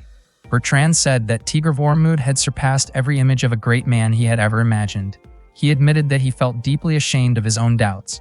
Bertrand no longer believed he was worthy of taking Lord Urza's place as Tigr Vormud's guardian. Even while enduring great pain, Bertrand urged Tigr Vormud to remain focused on protecting Alsace. Because of Tigr Vormud's deep love for the land, he had always been able to see beyond immediate challenges and look toward the future. For that reason, Bertrand no longer felt any concern. Having served the honorable House of Vorn, he entrusted one final request to Tigr Vormud: to continue taking good care of Tita. After delivering those final words, Bertrand closed his eyes forever. After escaping safely, Eleonora, Raedkeen, and the others made their way toward the sacred temple. At that time, Eleonora was extremely worried about Tigr Vormud's condition. As they drew closer to the temple, a tremendous explosion suddenly echoed through the area, accompanied by a brilliant light rising into the sky. Raedkeen was shocked by the phenomenon. Eleonora, however, looked greatly relieved and immediately headed toward it. Riding through the crowd of people, they soon spotted Tigr Vormud lying on the ground. Eleonora rushed to his side. Clearly overwhelmed with concern, she immediately checked his condition. Tigr Vormud managed to open his eyes briefly, greet Eleonora, and acknowledge her presence before losing consciousness again. Relieved to see that Tigr Vormud was still alive, Eleonora suddenly noticed Bertrand's lifeless body nearby. Deeply saddened by the sight, she quickly called for her soldiers to prepare a stretcher. Eleonora and her troops then brought Tigr Vormud back to the camp. She explained to the others how Bertrand had risked his life to search for Tigr Vormud, and how everything had begun from that moment. It was only because of Bertrand's sacrifice that Tigr Vormud had been able to survive and remain standing until then. Everyone was saddened after hearing the story. At that moment, Gerard asked Mashes whether Felix Aaron would be able to recover in time for that night. Mashes replied that he honestly was not sure. Meanwhile, Tigr Vormud remained silent, still grieving the loss of Bertrand, the man who had always stood by his side.